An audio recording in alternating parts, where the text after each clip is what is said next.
who's head coach here tonight? All right, good afternoon, ladies and gentlemen, and welcome to this edition of Kern High Network Football live from Mira Monte High School as the Lions host the Kern Valley Broncs. This is a special broadcast from the aspect that this is my first broadcast with my partner, Renegade Rob, who's joining the Kern High Network Football program and broadcast team. So definitely want to welcome my partner. Partner, how you feeling tonight? Feeling good. Happy Friday evening to everybody, wherever you may be listening and tuning in from. It is fantastic to be out here at Miramonte High School with my man Kenny Calvin over here, and looking forward to some football out here between the Broncs and the Lions. We got opening coin toss. It looks like Miramonte is going to receive that, and Kenny, I think we're going to take a quick pause here. Am I right for this national anthem? Absolutely. We're going to take a pause after the coin toss, but we do want to thank the Miramonte High School staff. I also want to thank our team at the Kern High School District Superintendent's Office, Stan Green, and the rest of the team. We'll get to the Miramonte administration after the anthem. Please rise to pay the respect that our national flag deserves. Thank you.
All right, ladies and gentlemen, we are back live with Kern High Network Football from Miramonte. Going to be an interesting matchup. Both teams struggling at 0-3, but I've told my partner, Renegade Rob, that there's some times where I was coming over here not expecting to see a great game, and you see two teams trying to find themselves, and it turns into a historic battle. So I'm interested to see if that's going to play out tonight. Somebody has to win.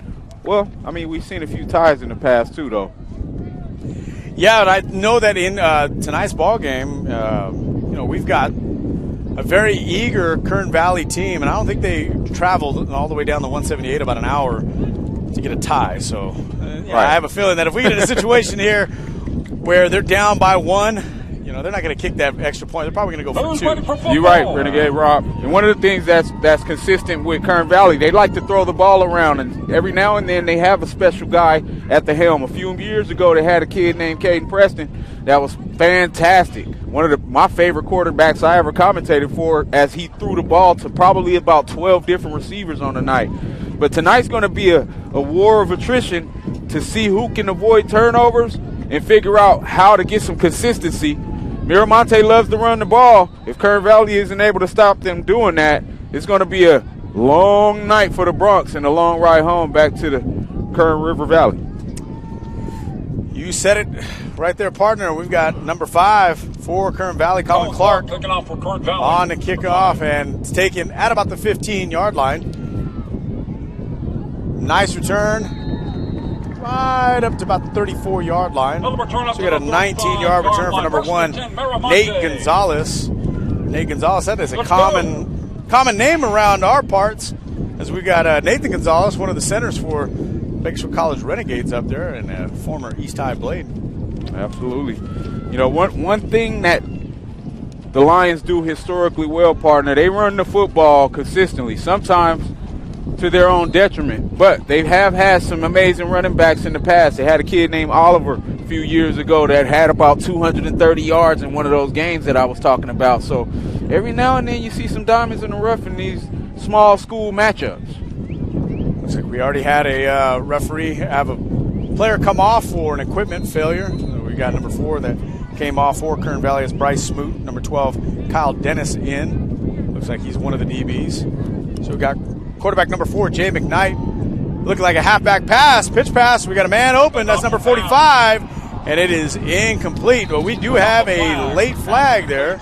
At the 30-yard line. Again, that was the backup DB, number 12, Kyle Dennis, on the coverage. Back deep to receive was number 45, Anthony Smith. We're going to find out what this was. This is a pass interference against the defense. That's pretty smart right there for a halfback pass to be able to go after the backup DB that came in last minute because of an equipment failure. Absolutely, and it's also an amazing play call when everybody in the world, including me, expects you to just come out and pound the ball running it. You throw that toss sweep, expecting everybody to flow. That was actually the matchup that you won. You actually got something out of it, so kudos to the offensive staff. 1st and 10, Lions. Ball is about the 48-yard line, still on the Miramonte side of the field. It's head coach Christian Johnson for Miramonte. Shotgun double set for the Lions. Single high safety look for the Broncos.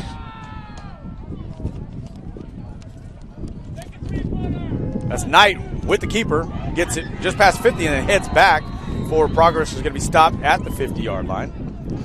Knight was on the keeper. He had a nice thing going for him and tried to beat him to the edge, but great job by that defensive end, keeping containment. 2nd and 8. Tackle made by number 47, Chris Lopez.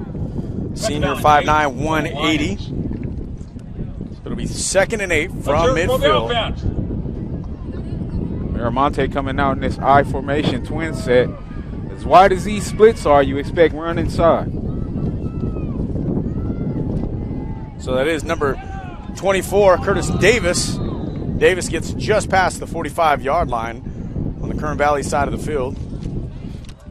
One thing be spotted about the 45. One thing I love about Miramonte's offense, like I said, they are an old school power run team. They try to make play action passes off run, but they're going to try to run it down your throat. And if you can't stop that, it's going to be a long night. 3rd and 3 from the 45. Another I formation. Knight hands it right back to Davis, and Davis is going to get stopped after about a yard. First guy on the scene right there was number 74, Ethan Sagan. Yeah, 6'3", 210. Great job by Sagan. He also has some help from 47, that linebacker core, but just pinching down right at the right point. Now it's a 4th down, and if they do exactly what they did on the previous play, it's going to be a huge turn of events. So 4th and 2. Coach Johnson keeps his offense out. Knight rolls to his left, and his pass is going to be incomplete. He had an open man out of the backfield. Probably would have been a 1st down, and I can tell you what, number 47, just like you had said before, Chris Lopez was out on the coverage. He's been pretty active so far. And how about the Bronx defense? I got chewed out by some fans a long time ago calling them the Broncos. They the Bronx. They're the Bronx. They're the Bronx. Cut that O out. But great job D, getting no off field. Yeah.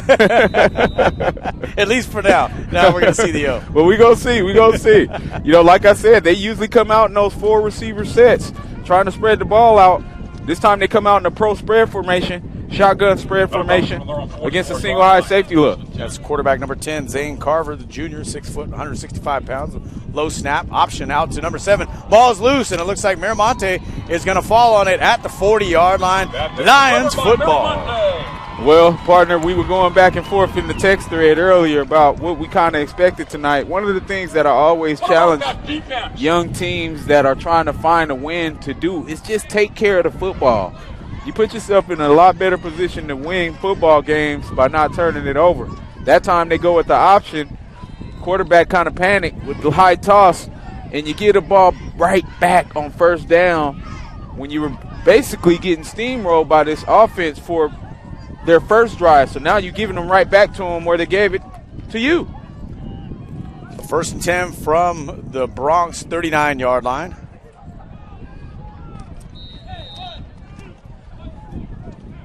Ball was handed to number 34, Jonathan Chavez, no relation to myself. Takes it 2 yards down to about the 37-yard line of 2nd and 8. I'll tell you what, Big 74 is getting his money's worth already, partner. He's looking like a kid that wants to play at the next level, how he's playing in the interior defense and that 3 technique position. We know a couple of line guys over up on Panorama that might need that.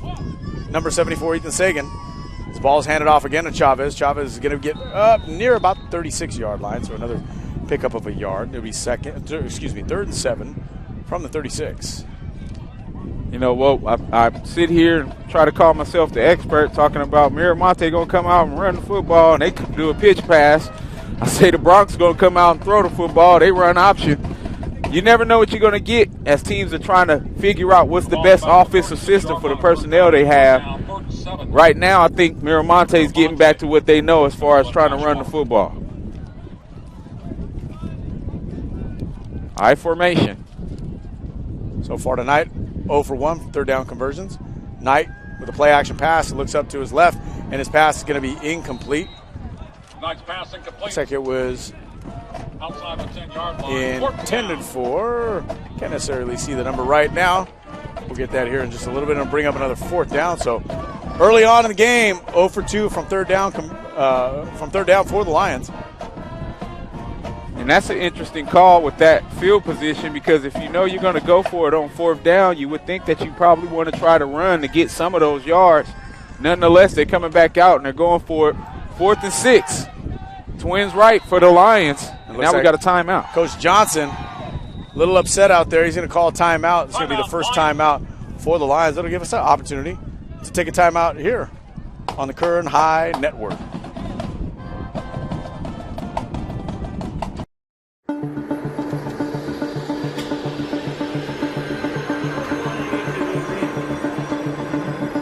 It's wicked cool. It's our new aviation class. It gives kids a chance to break into the industry. There's a lot of careers in aviation. This class is a lot more than just flying planes.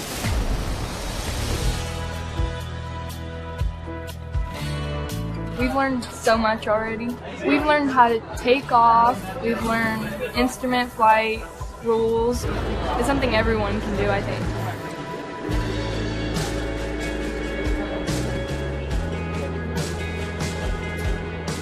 Good. All right, we are back. Want to thank Mira Monte High School for hosting us tonight. Special thank you to Stan Green, the Kern High School District Superintendents, and our sponsors at Valley Strong Credit Union for allowing us to put on events like this for our community. 4th and 7 after the timeout. Low snap. Jay Knight picks it up, and he's going to be taken down. And again, the Lions are going to be stopped for 4th down, and Coach Johnson was upset before the timeout, upset once again after the timeout. Broncos are going to take over on downs. And I got to give some honest criticism, because I talked about the questionable call of trying to go play action on third down. Usually if you know you're going to go for it on 4th down, you at least try to get some of that yardage on 3rd down. But you take a deep shot and it goes incomplete. Now you put yourself under the gun with a 4th and 6, and you can't even get the snap off. Makes you kind of wish that you probably would have ran the ball a couple of times and give your offensive line a chance to do what they do best. Nonetheless, the Broncos have an opportunity and nothing doing on the 1st down. Hand the ball off to number 7, Hunter Watts. Watts is going to be tackled for about a 2-yard loss. Back to the 40-yard line. Make it 2nd and 12. You know, RC, I definitely don't want to make it tough like we're kicking the coaches while they're down, but this is about execution and what you can do best to help yourself get in makeable 3rd down conversion situations. Now the Broncos are going back to that shotgun double set. We talk about it all the time when it comes to the Renegades every Saturday and how you make manageable 3rd downs as the passes out to number 2 from Kern Valley. He's got a seam. That's Aiden Madden, and he's up the sideline, and that's the Kern Valley 1st down.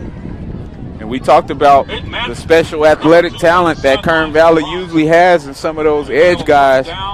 They do a great job of running a quick screen and rocket screen, as we call it, and swing routes. That's just a great job of making an individual play and using some speed. 1st down Broncos.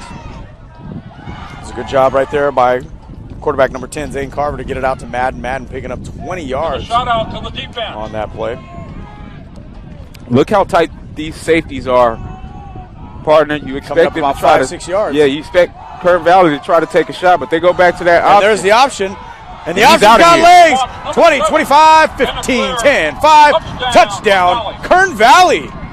Well, that's Pitch by Zane the Carter, two-headed quarterback. monster that you can get from bringing your safety too far into the box. You usually use your safety as the last line of defense, 15 yards deep, just in case somebody breaks through the second level. There, once he got through the second level, there's nobody to give chase. Just a great job and pitch by Kern Valley in the Bronx. Like we said, with that athletic ability, scratch first. 45-yard run for number 7, Hunter Watts. And you said it right there with that safety, with both those safeties coming up to 5 to 6 yards. You still had that free safety that was in the back that was holding about 6 yards. Didn't even get to that cone drill. Was already coming across field as number 5 for the Bronx is Good. extra point just sneaks over the upright. So that's number 5, Colin Clark. And Kern Valley with an early 7-0 lead, 7:38 remaining in the first quarter. And we did want to give a shout out to Mira Monte's administration. Principal Mr. Roman Aguilar, I believe. Let me correct that. Dr. Roman Aguilar. Doctor. He is a former Highland High School football captain, 3-year starter up there for the Scots back in the early 90s. How do I know that? Well, I've got some family that went up to Highland and played alongside Roman. So fantastic work over here, Mr. Aguilar. Or so again, Dr. Aguilar. The AP of Instruction here is Leah Hatton, AP of Administration, Jessica Torres. The Athletics Director, Josue Valenzuela. And our Activities Director, Marina Lopez. Got to give a round of applause for Marina. She got the Western theme out here, as you can tell. See a lot of cowboy boots, Western wear. Seen these nice hats here from the Miramonte cheerleaders as they're cheering on their team. Hopefully they can get a scratch as they're going to get the ball back. Miramonte is one of the schools that usually takes care of us just like you guys do, bringing us some good vittles. Hopefully we can get some of those good tacos like we used to get. Hopefully somebody's listening to this broadcast and they can bring us up here as Clark's kick is going to be taken at the 22-yard line by one of the upbacks. Whoa. And a big hit. Looks like the ball came jarred loose just a little bit. That was number 10 that took the ball for Miramonte, Brady McMurray. Takes it up to about the 27-yard line, 28-yard line, so it was a 16-yard return.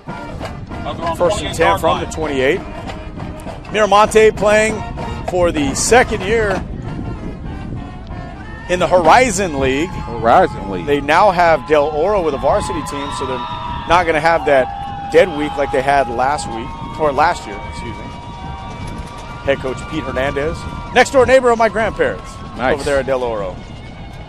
First play. Well, give you a run to the right. And that's Jonathan Chavez.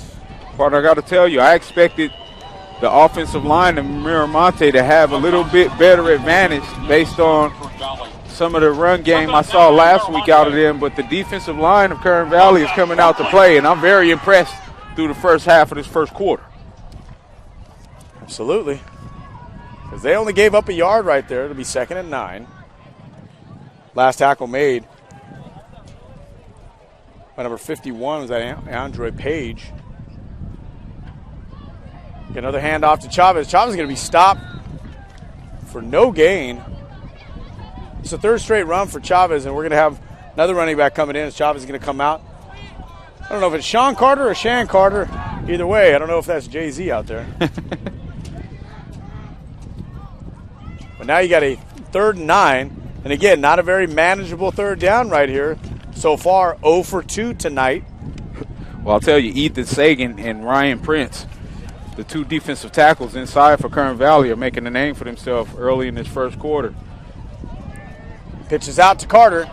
Carter's up past the 30-yard line, gets a few of those yards back, and he's up to about the 34-yard line, maybe even 33-yard line, right in the middle. Of course, they make it a little bit tough for me.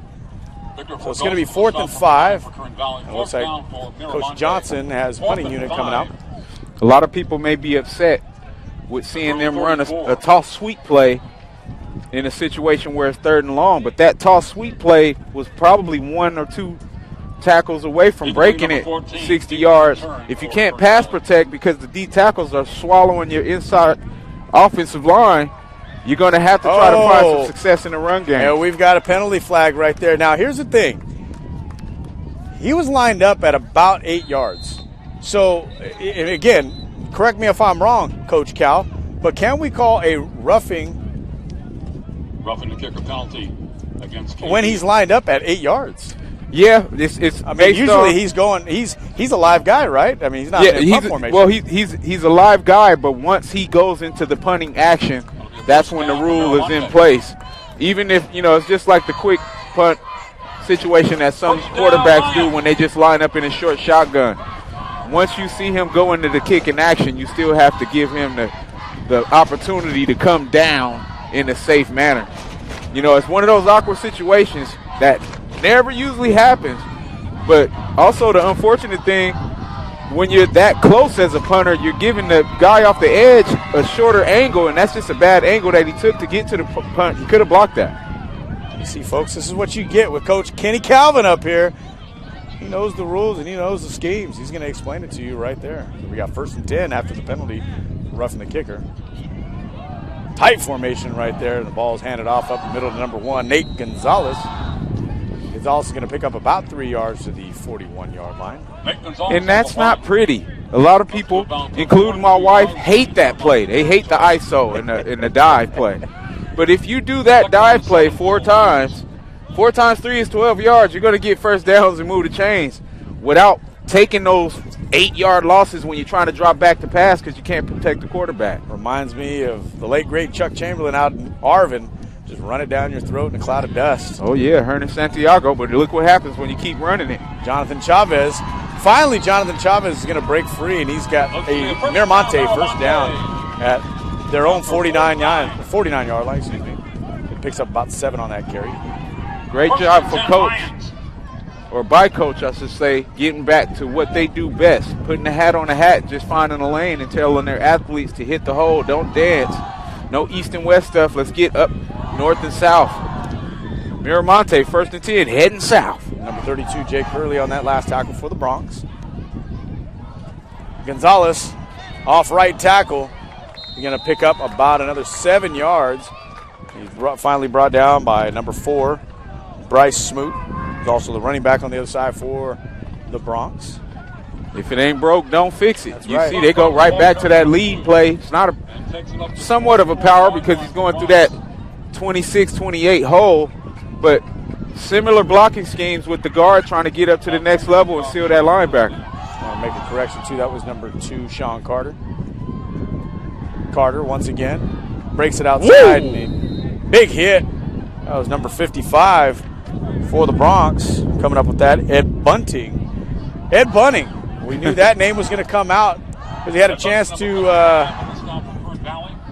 to see some of his cousins playing last night for the East High Blades. Both of them, the Delgados, sons of one of our science teachers and assistant dean, Oscar Delgado. Nice. Oscar Delgado. Love hearing the connections. Families. He married into the Bunting family. Great family. Former East High Blade, Dave Bunting. Nice naked boot. We got a nice bootleg out, and he's forced out of bounds. And another first down this time. Jay McKnight gets inside the 40-yard line. Picks up about 6 yards to the 37. And the Lions are now moving the football. If you notice, the Lions, after those couple of play-action passes were about 3 yards over the guys' heads, they went back to what they do best, running the football. Now they're using that action of running right to catch these defensive ends cheating a bit and catch them slipping with the bootleg. 1st and 10, Miramonte. So once again out of I formation, Jay McKnight under center. Hands it off to the fullback, and a big hit right out the gate by number 75, Victor Fregoso. Big Vic clogging up the middle.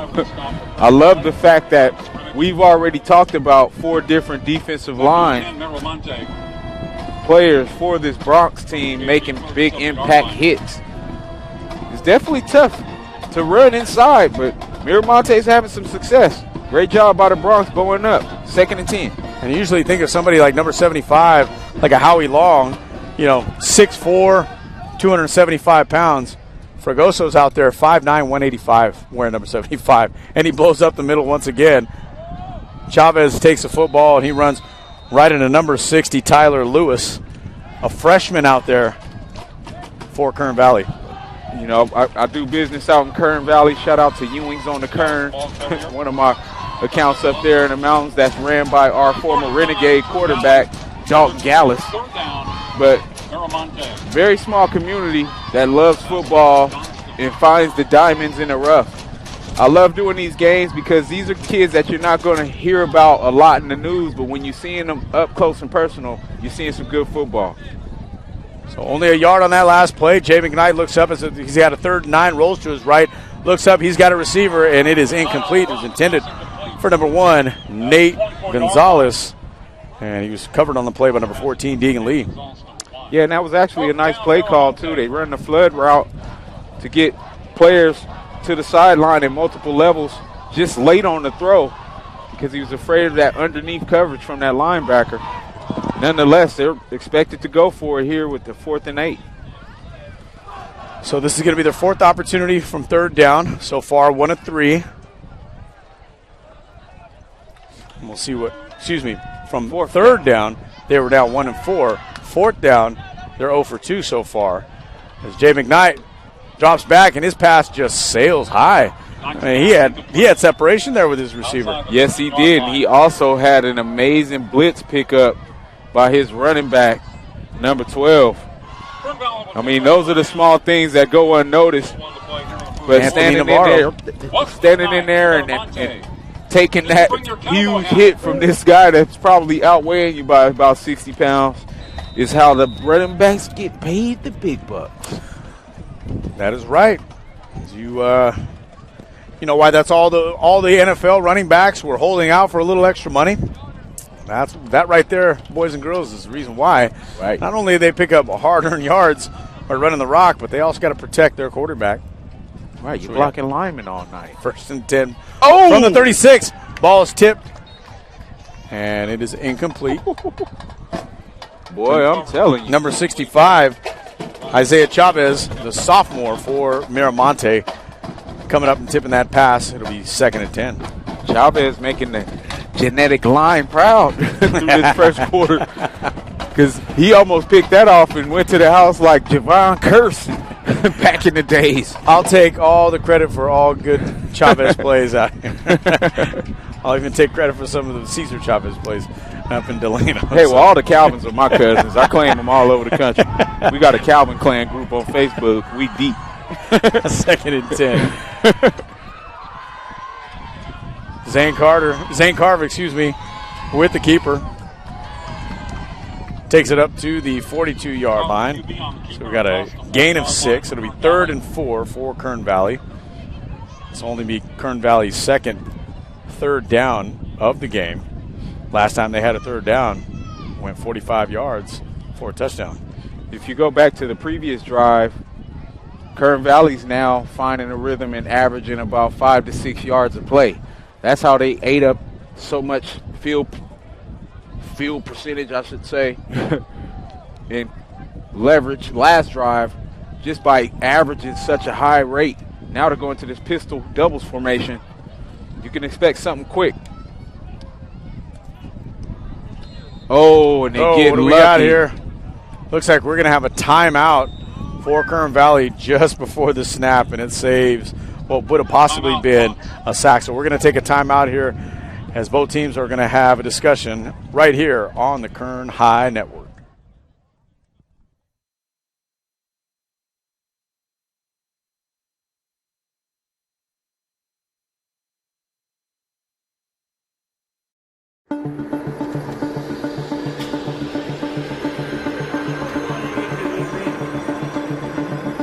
It's wicked cool. It's our new aviation class. It gives kids a chance to break into the industry.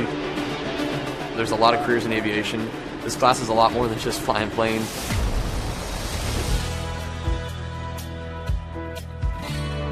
We've learned so much already. We've learned how to take off. We've learned instrument flight rules. It's something everyone can do, I think.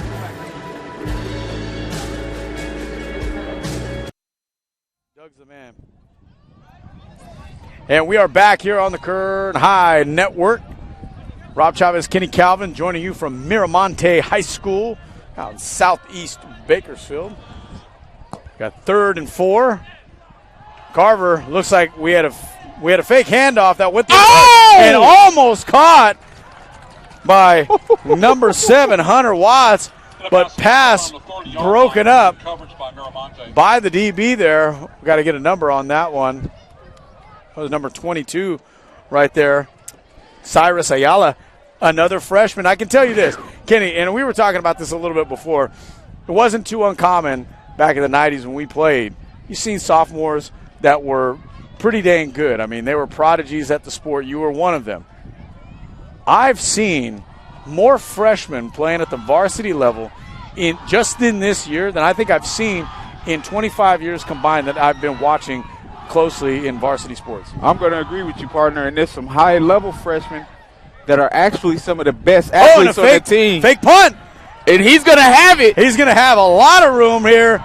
And that's number 7, Hunter Watts. And why not? The guy who took it 45 yards to the house, the one that just had a pass broken up, they're going to put him back here only at about 10 yards, and he's going to rush it up the left side for a first down for the Bronx. Caught the Lions purring and sleeping because cat nap out there. There was nobody actually rushing off the edge. He actually made 2 guys miss, though. Just a great individual effort by a guy that you don't expect to be the punter, the star running back / wide receiver / quarterback. Hunter. Looks like the referee is signaling for this clock to run. The clock's finally running. As that was a first down, they moved the sticks. Carver split back, gives it right back to Hunter Watts. Hunter Watts is up the sideline, and he gets a stiff arm as he goes inside the 10-yard line. Hunter Watts, so far, I tell you what, this guy is a game wrecker. Hey, I'm telling you, partner, it's just like we said. You look at the records and you think, oh, well, I got to go do the Mira Monte and Kern Valley game. Probably not going to see nothing too special. But we're already seeing some dynamic play in this first quarter. Amazing effort by Hunter. And he's probably upward of about 100 yards already in the first quarter. He had 45 on one shot. Then he has a 20-yard fake punt run right over there, right in 2 plays at 65 yards. So Coach Christian Johnson is out on the field before the whistles were even out for a timeout, and he's getting into his defense as they've got their heels on their own end zone. So we're going to take a quick timeout right here on the Kern High Network. We'll be back right.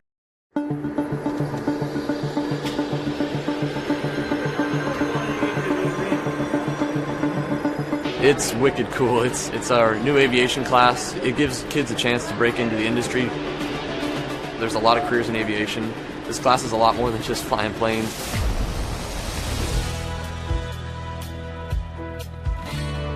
We've learned so much already. We've learned how to take off. We've learned instrument flight rules. It's something everyone can do, I think.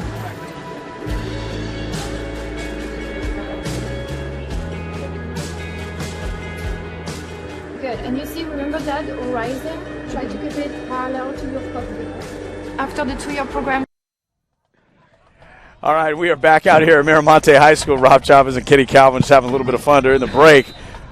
For those of you hip-hop fans, especially of the 90s, we've got a little something for you guys if we get some opportunities here in this game. But it is exciting right now as Zane Carver slings his pass out, and it is caught for a touchdown. Number 14, Deegan Lee, Jr., 5'8", 145. Well, Deegan Lee also has a huge hit on defense, but how about the zip on that pass from the QB around the right side of his tackle? It was almost like he threw it off his back butt pad. Just to get it around that angle was amazing, but like we said, Kern Valley is a team that if you keep giving them an opportunity to have the football, they have athletes on the edge and a scheme to score points. And the extra point is no good, short. But I tell you what, head coach Scott Tidrow has got his Bronx up 13-0 with 26.6 seconds remaining in the first quarter. And I can't tell you how many times Coach Christian Johnson has taken off that hat and that headset so far tonight. I'm going to say about 4, and the over-under on tonight is probably going to be about 16. Yeah, and it's tough because Coach Johnson, they came out with a solid game plan. Let's try to run the football, catch them off guard with some play-action passes. They've done well in some drives, just haven't been able to capitalize on those 3rd and longs, giving the ball back. And then you expect Kern Valley to punt it. You get a stop that you finally want, and they run the fake on you because you're sleeping when it's a 4th and about 4 yards at midfield. So, those are the opportunistic times that teams that are fighting and scratching for their first win, they're going to take those opportunities. You have to be prepared for that as a defense and expect the unexpected when you got teams that are hungry for their first win. I mean, because who wants to go 0-4? What are you saving? What are you saving the double reverse pass and the pitch? That's why we saw the pitch pass from Mira Monte to start off. You got to empty the clip right now because nobody wants to be 0-4. Colin Clark. Short kick going to be let go. Oh, and a big hit. Wow. It looks like Kern Valley with the football. That was number 3, Luke Brown from Kern Valley. Takes out one of the Lions that was the up back. At first he let the ball go, circle back around to come get it, and it looks like he got shaken up pretty bad on that. And I was just about to go back to that in the fact that this is week 4 of high school football so far. I've had a chance to be a part of about 5 football games so far this year, and what I've seen on the special team side has made a difference in most of the games. What you're seeing right now, you've got a kicker here for Colin Clark. Doesn't have a big leg, but he knows exactly what and the rest of the team knows exactly what kind of leg he has, and they're going to go out and pursue this. But for your kickoff return team, you have these upbacks that are there on the second level. Usually those are guys that can pick up the football and run it, and they know what they're supposed to be doing in that situation. And that's a tough in-betweener because some of those upbacks are taught that if it goes over your head to go forward. So that was an interesting situation because it did go over his head, but only about 2 yards. So you got to have the situational awareness as the returner to let your upback know, I got it, or I don't, and catch it. I don't got it, catch, get it. It's all about communication, and that's one of the things that fans miss out on and wonder how these plays happen like that. It has to be better communication between the kickoff returner and the upback because many of the people in the stands are probably blaming the upback, saying, why didn't you catch the ball? But some coaches tell the upback, don't go backwards for the ball. If it's over your head, you go forward. That was just a nice pitching wedge, backspin, drop. He dropped the dime on him. And now again, we have Kern Valley, the hungrier team, making some things happen in special teams. They got the fake punt, and now they got the onside kick or the sky kick in recovery that's putting them in a position to put this game away early. It was number 44, Andres Briseño. Well, he was the injured Lion on the field. He's down on one knee. Looks like he might have had wind knocked out of him, walked off under his own power. Zane Carver is out of the shotgun, and his pass is complete, and it is in the end zone, and guess who? Hunter Watts. Number 7, Hunter Watts. Watts up. Touchdown, Kern Valley. Watts up for sure. And again, we talked about the dynamic play calling of Kern Valley. I referenced the quarterback that they had a few years ago being special and watching him throw it all over the place. Aren't you impressed with this first quarter offensive play selection from the Kern Valley Broncs? They've thrown some screens. They've ran some option. Yeah, they had the fumble option pitch, but they're running some wheel routes. They're getting their most dynamic players in open space to make some moves. And this dude, Hunter, is working on Kern High Network Player of the Week. For sure, Hunter Watts, and Colin Clark's kick is up, and it is good. 15.7 seconds remaining, and it is 20-0 Broncs. You know, when they scored that last touchdown, 26.6 seconds. 26.6 Only seconds. 10.9 seconds for 2 touchdowns. It was 7-0 with 27 seconds left. Right. And that's crazy. It shows you how fast a game can take its turn when you're not focused on the little things. And what I mean by the little things is 4th and 4, and you're in punt return, and you let the guy run a fake punt. Those are the little things. Because if you're ready and prepared for that, you get to stop on that fake punt. Now it's 1st and 10 for you going the other way. But when you allow those little things to happen, all of a sudden you got big consequences. So here's my question right here. We know that Colin Clark can probably kick the ball in the air, maybe 35 yards at most. We have Nate Gonzalez, who's their returner. He's standing at the 6-yard line. And we've got number 44, Briseño, who just got lit up at the 25-yard line. Is there any adjustment that we make in the middle of the game? That's when there needs to be some accountability from the coaching staff. Ball taken at the 18. Get his guys up.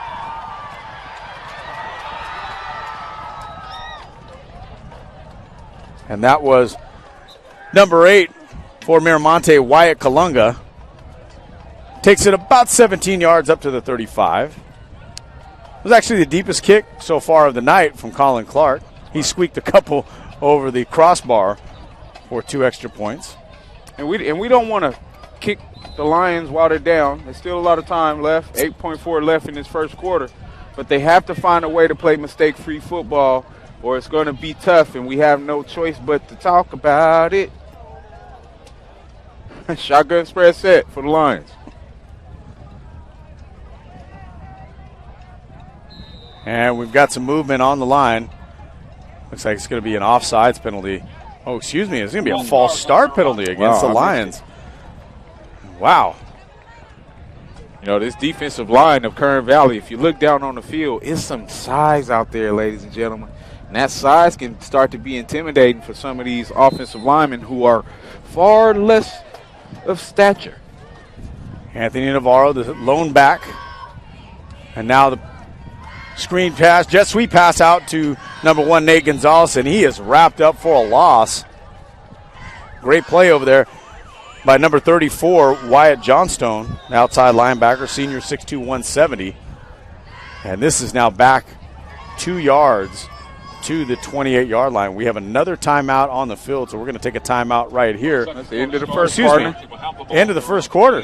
So after 12 minutes of play, Kern Valley Broncs coming down the 178, and they've got a 20-0 lead right here on the Kern High Network.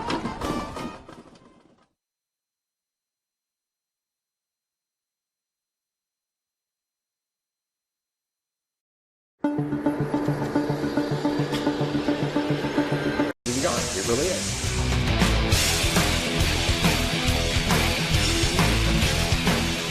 I am constantly looking for students that have been through these programs. It's always nice to have a person that has some experience. It's a lot easier to train. I think we're fortunate in Bakersfield that the Kern High School District has invested in a program like this. I would encourage other businesses to partner up with the Kern High School District like I've done here, because this really shows you what can be done if business comes. All right, we are back here on the Kern High Network. Rob Chavez and Kenny Calvin normally joining you on a Saturday night from up on Panorama, but today we are out on South Fairfax Road as the Kern Valley Broncs have opened up a 20-0 lead in the first quarter. Miramonte has it. Whoa! Second and about 17, and another tackle for a loss as Jonathan Chavez runs right into the defensive lineman. Ryan Prince, huge hit. Ryan Prince, 6'1", 200-pound senior. And we've got third down. Looks like about 3rd and 17 from the 27.5-yard line. Well, RC, they got the fireworks out for us, man. They must have knew we were coming. Yeah, as soon as we announced that, we're out here doing our thing, normal Renegade crew, and they lit up the sky red over here. Definitely want to send a special shout-out to our producer-director tonight, Javier Valdez, in the building as we have our incomplete pass. So, Javier, if you don't know who Javier is, Javier makes all of this work behind the scenes when most of us are doing the broadcast week to week. However, he had to sub in for Kevin Willie, who's probably somewhere playing those drums like a madman on the coast. But honor to have Javier here. He's one of our special tools to help the process go smooth. He sends us our rosters. He gets us prepared every week. It's an honor to be here with you, Javier. Thank you very much, Javier. Suave Javi is how I'm going to call him. Because it's smooth sailing so far out here. Suave Javi. So now we've got short punt formation. Number 8, Wyatt Kalunga is the punter, and his punt's going to sail out of bounds right at about midfield. So it's going to pick up just about 22 yards on the punt. The ball's going to be set at the 50, 1st and 10 for the Broncos. And so far, Mira Monte has had 4 opportunities on offense, have come up with 0 touchdowns, yet Kern Valley has gotten 2 big turnovers, essentially, with the kickoff and really a turnover on downs right down over here, too, with Miramonte, and they've turned those into points. Right, and it's tough for Miramonte because they haven't played that bad to be down 20-0. It's just when the mistakes happen that led to points. So right now you want to try to bow up if you're a Miramonte defense. Shotgun double set for the Broncos. Carver out of the shotgun at a motion man, and that motion man is going to be on a fly sweep. He's out of here, partner. Cross and he's got some room, and he's going to be brought down on a nice open field tackle, touchdown saving tackle by number 51, Andre Page. You normally don't see number 51 coming up with a tackle on a cone drill right there, but nevertheless, that's going to go for about 26 yards to 24. 1st and 10 Broncos. As number 2, Aiden Madden, out there making it look like a video game on that play. Well, he was skating, and that's how important that tackle was, because you usually don't hear people cheer that loud when you give up a 30, 20-yard run. But he was nearly broken to the house on that one. They go right back to that jet sweep. Number 14, Deegan Lee. Nice Deegan job. Lee is going to be stopped behind the line of scrimmage. And a big hit by Nate Gonzalez. Yeah, and that's what you need out of your character players that play big-time ball on both sides of the football. Because if you give up a score here, it's going to be a whole lot of heads down. As your team captain and the guy that makes a lot of plays, you want to show guys, hey, we're not giving up out here. It's a 48-minute game. Let's continue to play our hearts out. Great job by the Miramonte defense on that play. 2nd and 12. We got Carver out of the shotgun. Bryce Smoot, the lone setback. Carver drops back to pass, and he's got another open man, and that is in the end zone for a touchdown. Number 2, Aiden Madden. I hate to sound like 5'5", 140-pound sophomore. I hate to sound like a broken record, partner, but we see in this first quarter in 2 minutes that they have some special weapons. They have multiple people that can get behind the secondary and make plays, but that was an amazing pass by the quarterback. And it seems like the Kern Valley quarterback genetic line is continuing to show improve, because I've seen some special quarterback play out of Kern Valley Broncos in this stadium before. All right, we're going to get Colin Clark out here, see if he can get this ball up over the uprights again, and he gets it over for another extra point. I tell you what, Colin Clark is testing the limits of that crossbar underneath. So we're going to take a quick timeout here before our next kickoff. 10:04 remaining in the first half, 27-0 Broncos on the Kern High Network.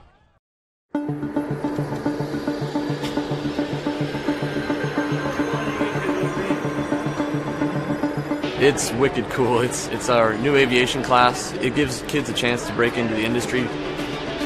There's a lot of careers in aviation. This class is a lot more than just flying planes.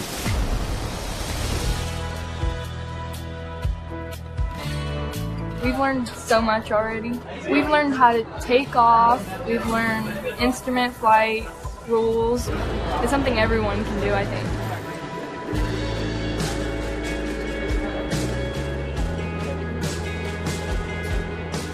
Good. And you see, remember that? And we're back live from Miramonte High School on the Kern High Network. Rob Chavez and Kenny Calvin. As the Broncos are set to kick off, number 5, Colin Clark. You would like for your upbacks to kind of get a little bit deeper. So Clark Gonzalez takes it at the 14-yard line. Skips past a couple tackles, and guess who's out there for a special teams tackle? It's number 2, Aiden Madden for Kern Valley. Also number 12, Kyle Dennis making a tackle. And we talk about with new Renegades running back, former Liberty Patriot Jalen Hankins, who goes about 5'7" and about 175 pounds, solid muscle. Got Aiden Madden out there, the sophomore, 5'5", 140. He's already had a couple of big plays, including that last touchdown. Yeah, I mean, sometimes big things come in small packages, especially when you got a coach that believes in you and continues to give you a chance. Right here, it's an important drive for Mira Monte to just try to sustain some chain movement and get some first downs. Chavez right up the middle. Runs into number 74, Ethan Sagan. Sagan already getting a lot of time on our broadcast tonight, partner. And, again, I hope our guys up on the hill are taking a look at this game. Shout out to Coach Richie Castro, Coach Eric Duncan. Both our interior linemen coaches up there at Bakersfield College. Man, I was so proud of our offensive line last week, just watching us execute, get some push, protect the quarterback, get some third down conversions. That was a beautiful win, even though it wasn't pretty. How can you be beautiful and not pretty? 2nd and 7 from the 25. McKnight rolls, and he has a man, and it's a big tight end. And we got an official that took a tumble. Oh, no. Well, while the official tries to get himself up, if you ask, how can something be beautiful and not pretty? Well, I know some beautiful souls that you may not want to take to the prom. I'm just playing, y'all. Hey, I can tell you this. Probably got a good personality. Just playing. Picks up 7 yards on that play. Anthony Smith was the receiver. So 1st and 10 from the 32-yard line. Got a wide receiver out here near the Miramonte side of the ball. Ball is given to Chavez on the wide side of the field. And again, Ethan Sagan, number 74, in there on another tackle. Also cleaned up by number 34, Wyatt Johnstone. Pickup of 2 yards at 34. It'll be 2nd and 8. Yeah, this defensive line has really been the difference in the football game. Not allowing Miramonte to have any time to pass the football and making tackles. 2nd and 7. Now it looks like they've got a 50 set right up front for the Broncs. They're going to bring it, but now we've got a nice run up the middle. And that is number 2, Sean Carter. And that's a great job by the Miramonte offensive line doing what they can do to create those holes. But eventually you need your athletes to make those special plays, break one tackle, make one guy miss. Everything's looking extremely hard for the Miramonte offense. It's got 3rd and 4 from the 39-yard line. I formation for Miramonte. Once again, Carter just gets up past the 40-yard line, close to a first down. So on 3rd down tonight, 1 of 6 for Miramonte. But the one good thing that we've seen right here on this 3rd down was they did make up a little bit of yardage on that. So we're going to have about a 4th and 2. Very, very, very makeable 4th down. But they are 0 for 2 on 4th down so far tonight. Yeah, but how about the pursuit and tackling by this Bronx defense? Like, we've named about 10 different defenders that are getting their name in the paper for making tackles.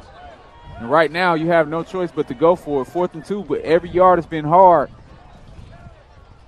Looks like Jay McKnight with a fake handoff, and he rolls to his left, and his pass is complete to number 12, Anthony Navarro. And Navarro is going to have enough for the Lions. First down. Character play call. You've been running the football consistently, trying to keep them honest, and you go play action pass. Just a nice touch pass. They missed on that earlier, and that would have been the difference of the game if they had made that first play action pass. They might have scored the first touchdown. And their running team like this, they're usually better playing ahead instead of coming from behind. Shotgun spread set for Miramonte. That's a pickup of 5 yards on that last play. Tackle made by Cameron Thomas on the last play. Jay McKnight rolls to his right with a keeper, and he's going to go out of bounds the Kern Valley side of the field after about an 8-yard pickup. So it'll be 2nd and 2 from about the 47-yard line. 5:56 remaining in the first half. And that's exactly my point, partner. That looked like an amazing athlete making an individual play. Sooner or later, you're going to need that. You're going to have that extra special next step to get something done because the regular flow of the offense isn't getting it done. Great individual effort, and that brings up a 2nd and short for the first time all night for Monte. You've had some very capable passers in the past throughout Kern County that would just take what the defense gives them. As we got Anthony Smith with the drop pass and brings up a 3rd and 2. But we had, former drillers like Asani Rufus and Pete Mitchell, very good throwers of the football. Chris Hannibal. Also fantastic on their feet. And if, the defense is going to give you an 8-yard run right there, why not take it? Yeah, because those are the things that made Coach Gola's teams special in those moments. Coach Gola's offenses wasn't an extravagant offense. They were 3-yard in a cloud of dust offense running option football. It took special individual effort in moments to make that state championship and the ball's team loose. That was number 75. Wow. Victor Fregoso. And Kern Valley comes away with the football. Recovered by number 60. Number 60. That's Tyler Lewis. And like you said, I think we've called out probably 11 different names on the defensive side of the ball for Kern Valley. It's going to be the 2nd turnover for Miramonte, and just devastating as we've got Jay McKnight, the starting quarterback, who coming off limping. And I tell you, this probably couldn't have been a worse start for the Miramonte Lions so far tonight. And right when we're trying to give them some credit for making those kind of plays, here comes the mistake again that sets you back. But how about that defensive line? We just talked about it. They're executing with that time play right there. Timing the snap, getting into the backfield before the ball was even handed off. Fantastic work. And again, 5'9", 180, wearing number 75 up the middle. And there he goes. Hunter Watts. Hunter Watts is becoming one of my favorite football players as he looks, I'm thinking he's wearing that 7 because of the young man that lives in New Orleans way over that way called Taysom Hill. He's reminding me of Taysom Hill right now. And if, you know what I'm going to give another shout-out to number 7, and I know you remember him, Brian Robinson from East Bakersfield High School. B-Rob. If I'll get him to listen to or rewatch this on Kern High Network a little bit later on as we got 2nd and 5 for the Bronx, and ball's passed out to Mr. Aiden. Move. Oh, and he steps out of bounds, and I'll tell you what, Aiden Madden out there steps out of bounds at about the 37-yard line. Otherwise, he's got about another 15, 20 yards. If not, breaks a tackle, and he's got another 6. Partner, if you go back to about 27 minutes on these fancy watches that we got, we talk about the various athletes that they have on the edge. We've seen their edge receivers in Maiden, and I almost called him Taysom Hill, but Hunter Watts. Making guys miss on the edge and getting yards after catch. They're getting yak, and I ain't talking about the drink they sell down the street. Trips open, Kern Valley Bronx. And here's a bomb, and he has and a guy. He's got a guy. Oh, drop. Oh, no. Zane Carver, and actually that was number 7, your man, Hunter Watts, with the halfback pass. He had number 12, Kyle Dennis, in the end zone, but it was broken up on the play. Woo. Big play by McKnight to be able to knock that down. He came off this, off an offense on that last play, a little gimpy, but he's right back out there. Yeah, and you love the heart of players that are continuing to fight, even though they're down 27-0. He could very easily give up. He was beat by about 2 yards on that route. Continues to try to fight and gets the incompletion. Pistol doubles formation for the Bronx, 2nd and 10.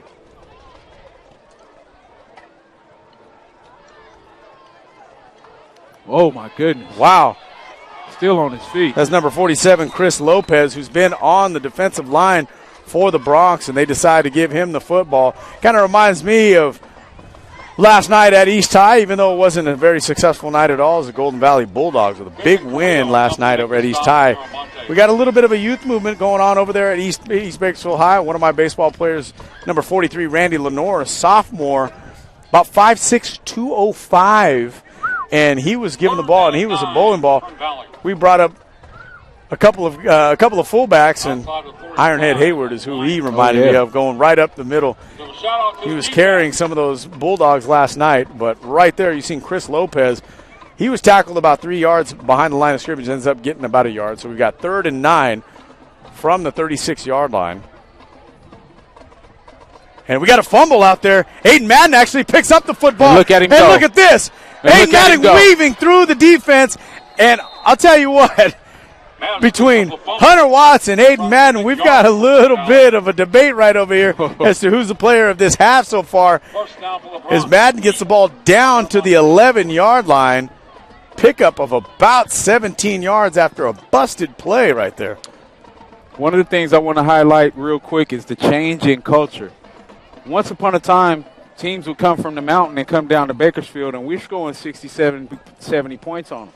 Nowadays, there's so many schools in the Kern High Network district that our talent is spread out. So you're getting schools like this coming from the Kern River Valley and putting in work as they get the sack there. Great job by the Mira Monte defense. But what I'm trying to say is some of these teams coming down from the mountain and out of the surrounding areas like Shafter did to my Drillers a few weeks ago, they're a little bit more tight-knit and ready to go as a unit. One town, one team philosophy. And, you know, coaching baseball in the area for 15 years and playing myself for 4 years, back in the 90s, you know, again, you had a chance, just like you said, to be able to have a stat day against teams like Kern Valley and Wasco and Shafter, McFarland, Delano. You're not seeing that anymore. You're not seeing that anymore. And like you said, with all the division play and the talent spread out, you're starting to see these competitive plays as we got Hunter Watts at quarterback, and his pass is picked off. And wow, I'll tell you what, number 4, Jay McKnight, starting quarterback, also the star defensive back right now for Miramonte, saves a touchdown and could possibly be a spark right there that gets the Lions going to get some points on the board before the half.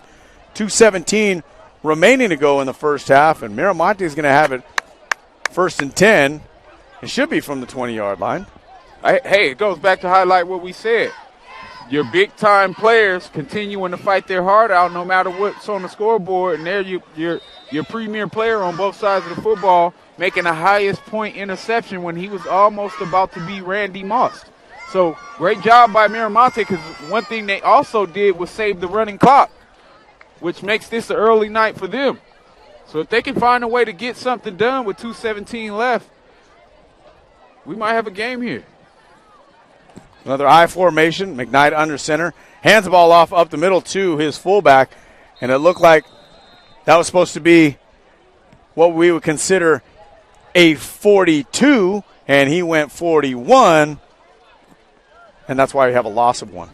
Yeah, and that's the things that give coaches ulcers at night, because you make a big play, you're on the sideline with your guys, you know what you want to do, and you come out and you got discombobulation in the mesh point that sets you behind the sticks again against a great defense who's already turned you over multiple times. So we got Chavez coming out of the ball game. We have a new quarterback, number 15 for Miramonte. It's Fabian Carrillo, a sophomore, out of the shotgun. Carrillo rolls to his right, and his pass is zinged, and that ball was just dropped. Intended for number 45, Anthony Smith. Oh, and that was one of their first plays in a while where their motion and fluidity of their offense looks good. You throw the pass right where it needs to go. The young quarterback in for the first time trying to get his completion in, and it's dropped right on the breadbasket. You got to do a better job of helping your guys out from a skill position perspective. So now we got a 3rd and 11 for the Lions. The Lions, 2 of 7 tonight from third down. We've got to hear that stat quite a bit from our crew right over here because you want to see what kind of efficiency a team has and how many manageable third downs it is, because that will tell you exactly what kind of offense you're working with right there, and as a defense, what you can expect. And before the snap, it looks like we've got a whistle down on the field. So maybe timeout by Mira Monte. And with 1:22 to go in the half, we'll stay here. It gives us an opportunity to give a special thanks to our staff at the Kern High School District Superintendency, also our boss, Stan Green. If you didn't know, Stan Green's a Hall of Fame former quarterback of our national champion Renegades in 1988, but now he's calling plays and putting us all in a position to bring these amazing broadcasts to you guys. So special shout out to all of our team over there at the office, Deanna Ribbons, and the rest of our staff that help us out. Our Valley Strong Credit Union sponsors, also the Mira Monte administration, Principal Dr. Roman Aguilar, as we said, AP of Instruction, Leo Hatton, AP of Administration, Jessica Torres, Athletic Director, Josue Valenzuela, and Activity Director, Marina Lopez. Yeah, big shout out to Mr. Valenzuela. He has this Mira Monte facility looking fantastic. The football field, the grass looks great. I look behind me, and we've got varsity baseball field out here, which is where I've actually coached quite a few games. And now we've got a pass that's incomplete. Had a man wide. It was intended for number 1, Nate Gonzalez. And now we've got a fourth down. Oh, you had a man running free, partner. There wasn't a guy within 10 yards. And those are the plays you hate to miss. So now we got a fourth down for Mira Monte, and it's just been one of those nights for the Lions. Right, and also when you have a young quarterback in, sometimes they're so nervous, they already know who they want to go to when they're in the huddle. Didn't go through his reads, missed out on a big opportunity. That would have made it 27-7 if he caught that. Nonetheless, his punt team and the Bronx defense bows up again. They working on a shutout. Goose egg. I didn't expect that tonight. 1:09 remaining in the first half as the punt is going to go out of bounds at about the 38-yard line. So it'll be 1st and 10. We do have a score also almost at halftime. Liberty High Patriots up 28-7 over Central out of Fresno. Take that, Fresno. Take that. Take that, I'll tell you Fresno. what. Take that. The entire area code 559, when they see Liberty Patriots on the scoreboard, it's just nightmarish for them. Coach Nixon takes it to every team that is from the 559.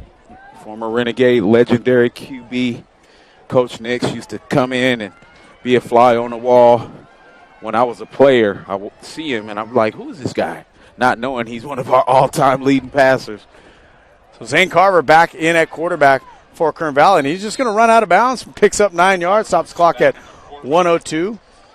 And again, that goes right back to, as a quarterback, taking what the defense gives you 9 yards up the sideline, stops the clock, gives himself an opportunity to potentially put more points on the board before the half.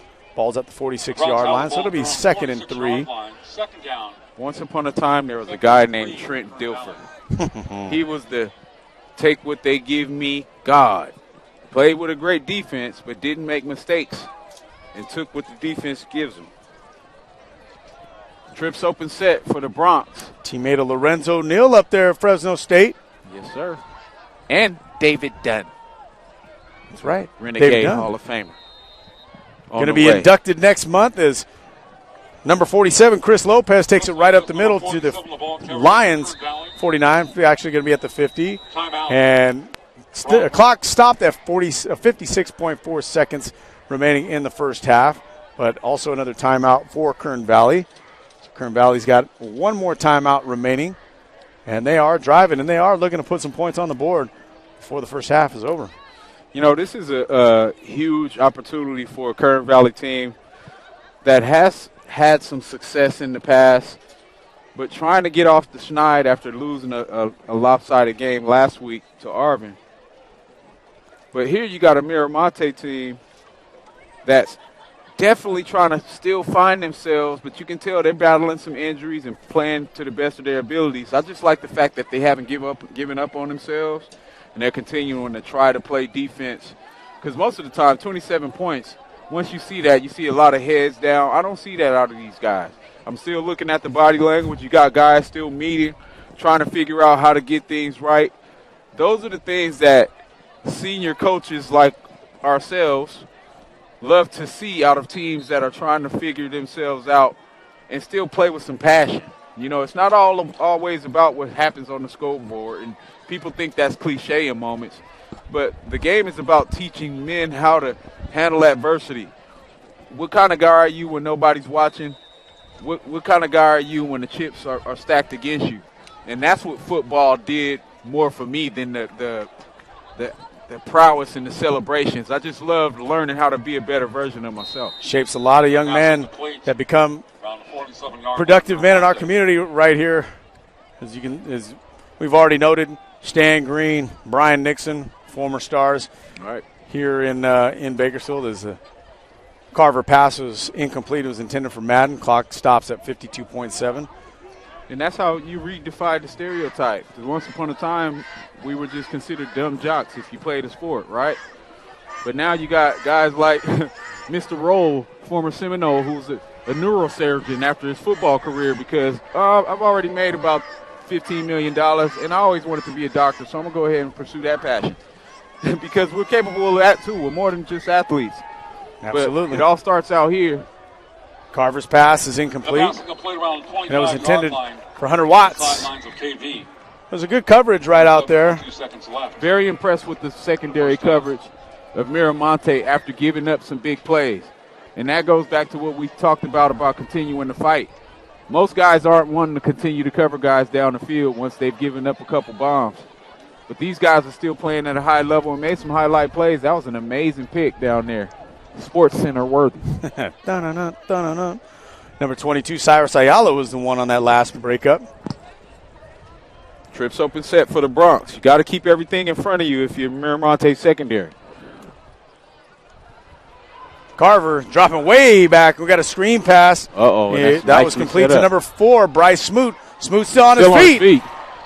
He gets tackled from behind by number 1, Nate Gonzalez. The clock stops, 37.2 seconds. And a first down for the Bronx at the 34-yard line. How about the design? Because everybody expected it to go up top. We were just talking about all the bombs they're throwing. Then you get guys dropping back 30 yards, and they throw that slip screen right up under you. Great execution and play calling by this offensive staff of Kern Valley.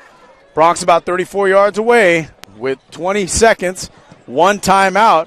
Carver rolls back, and his pass is going to be intercepted in the end zone, and a fantastic play by number 1, Nate Gonzalez. He broke up the last pass, now comes up with a pick, and another takeaway now. So this is two.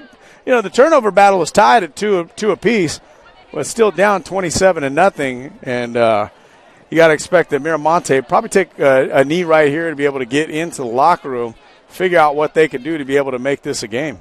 Right. We thought we were going to get out of here with a running clock, but it's taken about 30 minutes for this last 2 minutes with some great defense by the secondary. We just talked about it within the last 88 seconds, how we love to see defensive backs not giving up on the play, continuing to keep everything in front of them. I'm glad you're finally listening to me, guys. We have another area score, Wasco with a 28-0 lead over McFarland. And Miramonte is going to run a play right over here.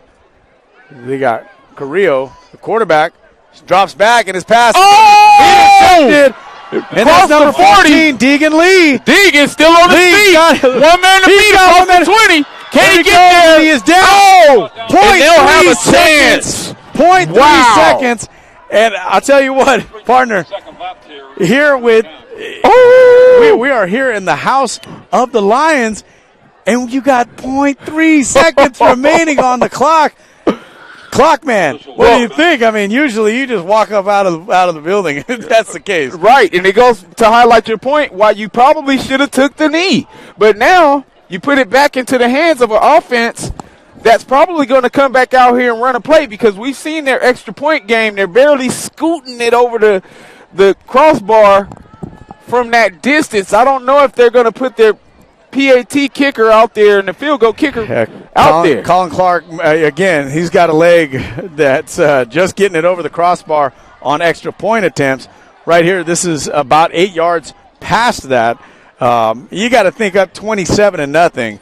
You got a free shot at the end zone right here. And that pick right over there, number 14, Deegan Lee. Wow. Lee's already had a couple of big plays himself. Yes. We've got some fantastic athletes on the Kern Valley side, and they only go about maybe 30 deep on that team. Right.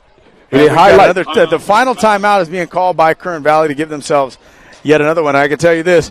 I don't mean to make light of it, but I just do this because I empathize as a former head coach with Coach Christian Johnson down over there. He's taken that hat off about 8 times. I said the over-under was going to be about 16, and we're right at half.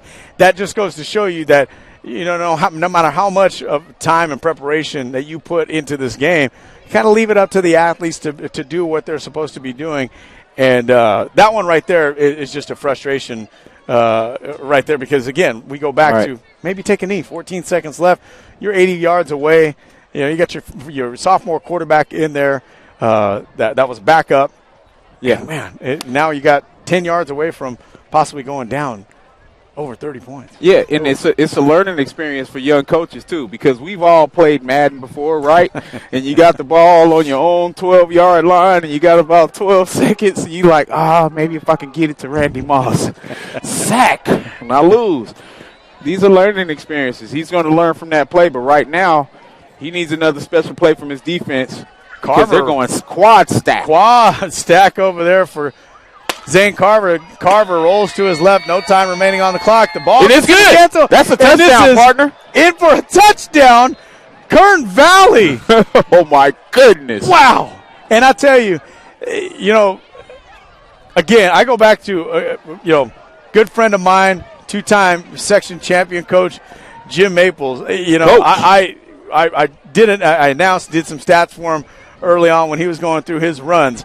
And I just got to feel for this. I got to feel for this clock guy right down over here because Jim Maples used to look up at our clock guy anytime a situation like that happened and there was a second left on the clock. You think just run this thing out, and there was 0.3 seconds, and that's all you need. As Colin Clark gets up there and again he ekes it over the crossbar. And we're going to go into the half here and take a break right here on the Kern High Network. Kern Valley Broncs up 34-0 over the Mira Monte Lions right here on the Kern High Network. With a hit 70?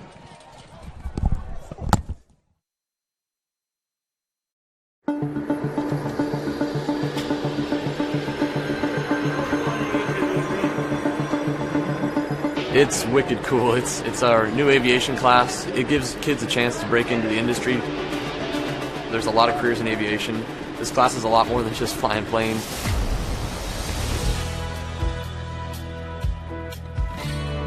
We've learned so much already. We've learned how to take off. We've learned instrument flight rules. It's something everyone can do, I think.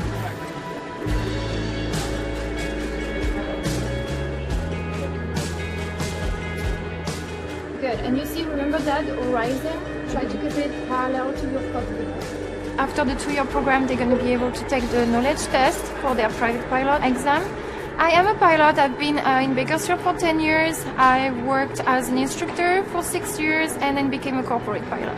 And I'm a teacher here. We have amazing equipment. Even flight schools don't have that much equipment. You put a class like this somewhere at North High, and it's really preparing kids to succeed because it gives them a whole new set of opportunities they never knew that they had a chance to pursue. I'm proud to say that I'm from North High School and that we have administration that's willing to put the money into offering really, really neat programs like this and preparing kids to succeed.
It's wicked cool. It's our new aviation class. It gives kids a chance to break into the industry. There's a lot of careers in aviation. This class is a lot more than just flying planes.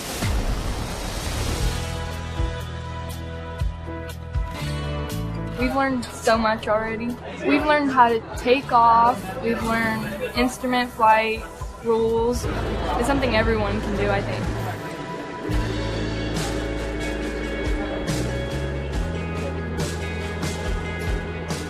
Good. And you see, remember that horizon? Try to keep it parallel to your cockpit. After the 2-year program, they're going to be able to take the knowledge test for their private pilot exam. I am a pilot. I've been in Bakersfield for 10 years. I worked as an instructor for 6 years and then became a corporate pilot. And I'm a teacher here. We have amazing equipment. Even flight schools don't have that much equipment. You put a class like this somewhere at North High, and it's really preparing kids to succeed because it gives them a whole new set of opportunities they never knew that they had a chance to pursue. I'm proud to say that I'm from North High School and that we have administration that's willing to put the money into offering really, really neat programs like this and preparing kids to succeed.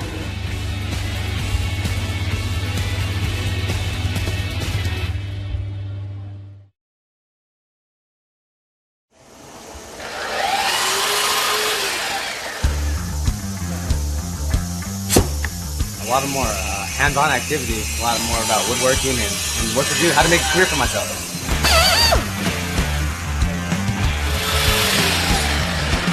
It's not only for guys. I am actually learning how to make cupboards and put everything together, like doors, cabinets. It's really fun, actually.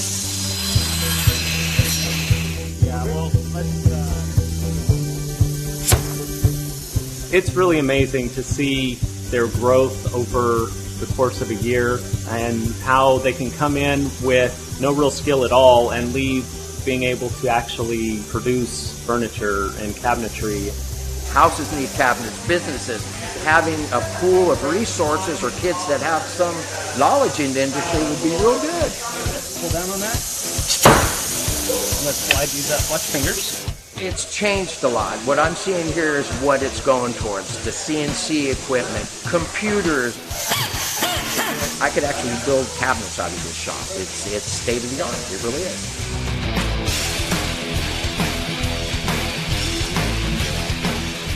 I am constantly looking for students that have been through these programs. It's always nice to have a person that has some experience. It's a lot easier to train. I think we're fortunate in Bakersfield that the Kern High School District has invested in a program like this. I would encourage other businesses to partner up with the Kern High School District like I've done here, because this really shows you what can be done if business comes together with the Kern High School District.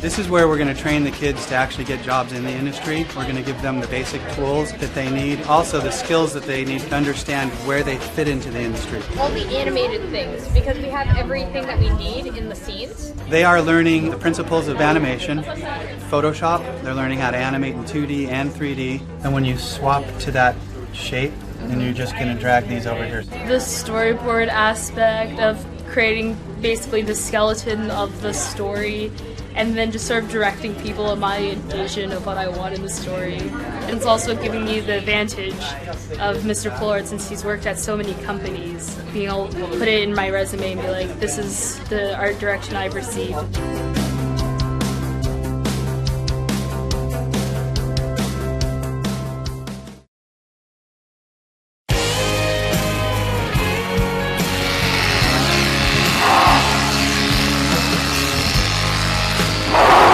I was shearing my lamb for fair. I have 2 lambs. This lamb is stubborn. Taking care of animals is you feed them twice a day, make sure they have water, walk them, make sure they're ready for fair. Vet science is the first year before you can actually go into animal science, and it's a lot of like hands-on with the different animals, and you get to learn different things such as giving shots, castrating, all that fun stuff. For me, wanting to be a vet when I'm older, it prepares me. All the stuff that I'm learning in ag is definitely going to help me. I'm in ag communications.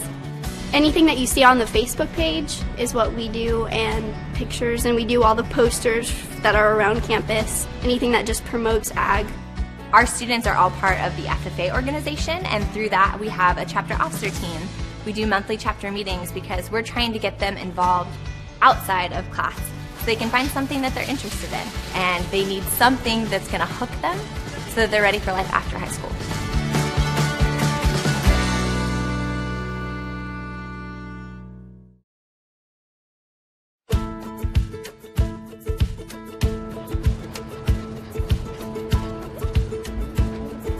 In animal care, the students learn a variety of things, whether it's tools or terms. In the veterinary field, they learn about the skeletal systems, animal nutrition, the housing, how to properly care for them. They also have the opportunity in the spring to actually go work at a veterinary hospital or at an animal shelter or a grooming salon.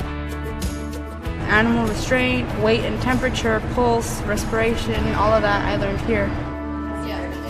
They take a state certified test, and if they pass, they become a certified vet assistant right out of high school. It's always hands-on, and so I think that's what really helps us, is that we're not just getting it from a textbook, we're actually doing these things, and we're actually practicing these things that we'll be doing in our future careers.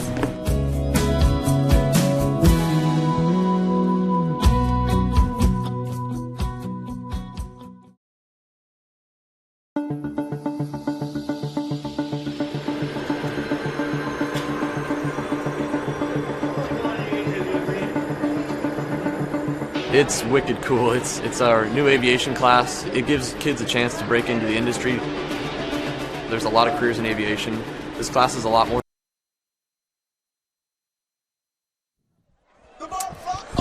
All right, we are back here on the Kern High Network. Happy Friday afternoon.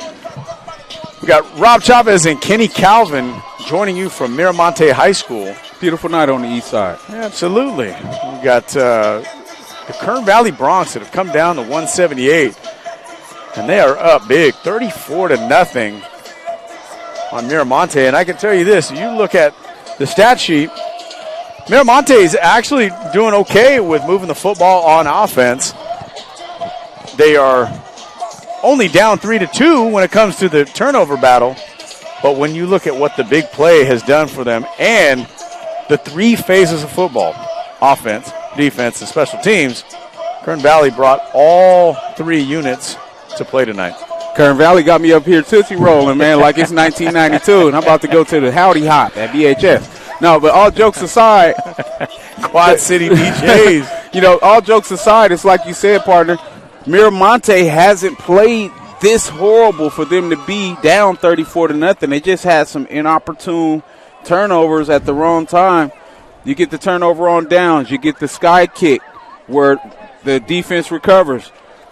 They made some amazing interceptions to keep it as close as it is in Mira Monte, but unfortunately they ran into a focused Kern Valley team. After that one option, quick pitch, high fumble that they had in their first drive, since then they've probably averaged about 5 to 6 yards of play. But that's not how they got here. How they got here, their defensive line in their front seven on defense has played collectively one of the best defensive games I've seen as a coach. Yeah, I'm biased because I'm a former defensive player and former defensive coach, but the reason that offenses get to have fun and party like Kern Valley's offense is doing is because guys are making plays on defense to get the football back. I played with one of the most outstanding running backs of all time named Steve Wofford. He was the all-time leading rusher. He smashed record books. Yes, he did. But what goes unnoticed is the fact that we had 7 Division I players on our defense that was the highest-ranking defense in the history of Bakersfield College football that created so many turnovers that he had the ball all the time to be able to go run those yards. So you got to be able to give the credit where credit is due. That defensive line of the Kern Valley Broncs is the reason they were up 34-0. But that's easy to say when you disregard a guy like number 7, Hunter Watts, and also Deegan Lee. They're playing lights out. So that's Deeg right now. There's Deegan Lee right there. He only gets maybe about a yard. And you said it. You know, these guys came down here with the mindset that they're going to control that line. And you got guys like Wyatt Johnstone, Ryan Prince, Ethan Sagan, Victor Fergoso. These guys are all fairly average size. You got 5'9", 180.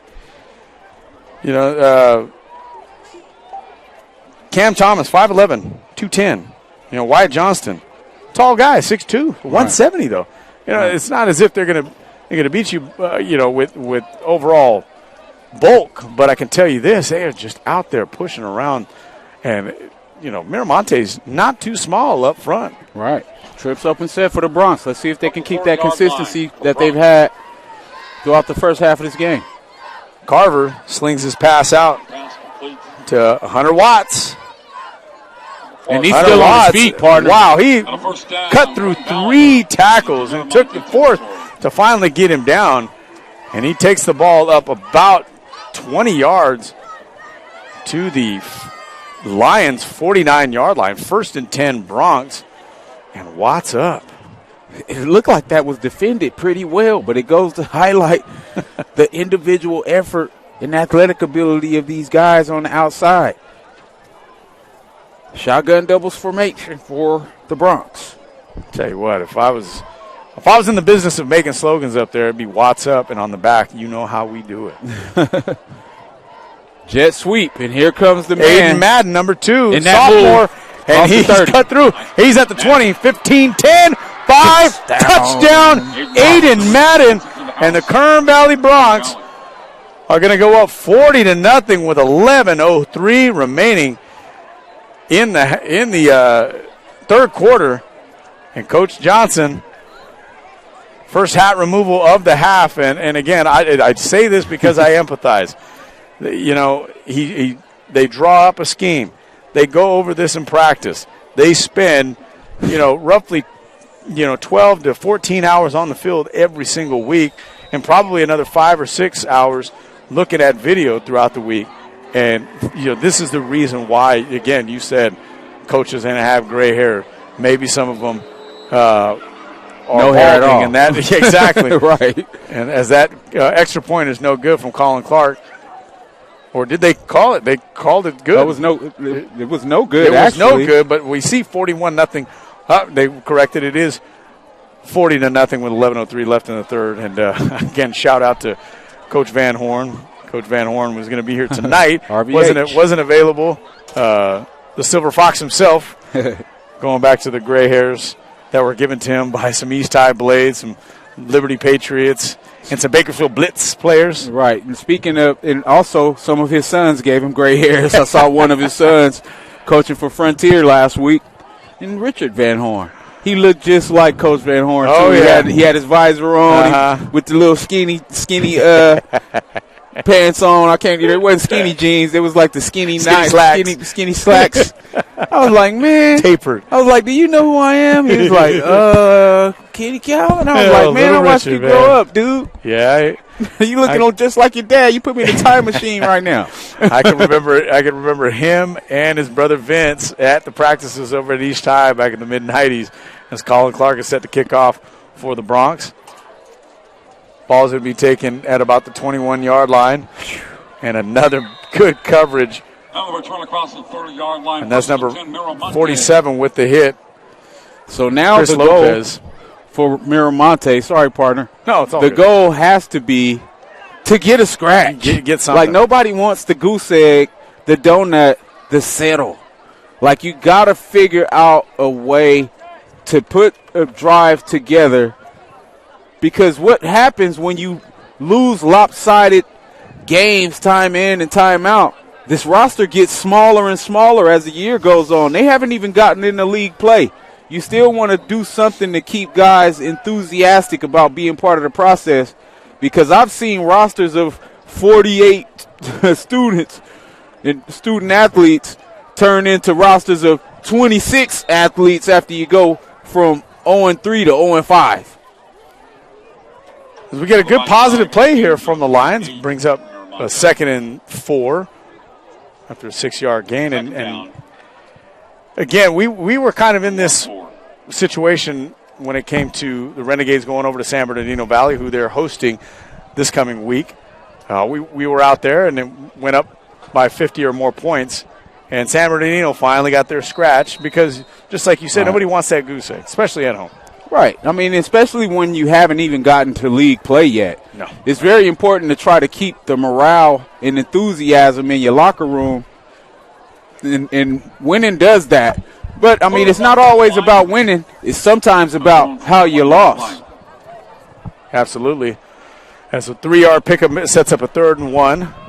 Mira Monte now 2 of 8 tonight from 3rd down, but a very manageable 3rd down. And again, we go out into the pass on 3rd down, but Jay McKnight touched the ball. And he two nice blocks. Oh, they're going to call a penalty. Oh, my goodness. And, oh, my. That was Coach a great Christian block. Johnson is now down running, and we've got another penalty at the end of the play after the play is done. And Coach Christian Johnson is down there tending to his quarterback, Jay McKnight, and he is taking up for his player. And I got to give kudos to Coach Johnson right over there. Down 40-0. Those are his guys out there. He is incredibly upset.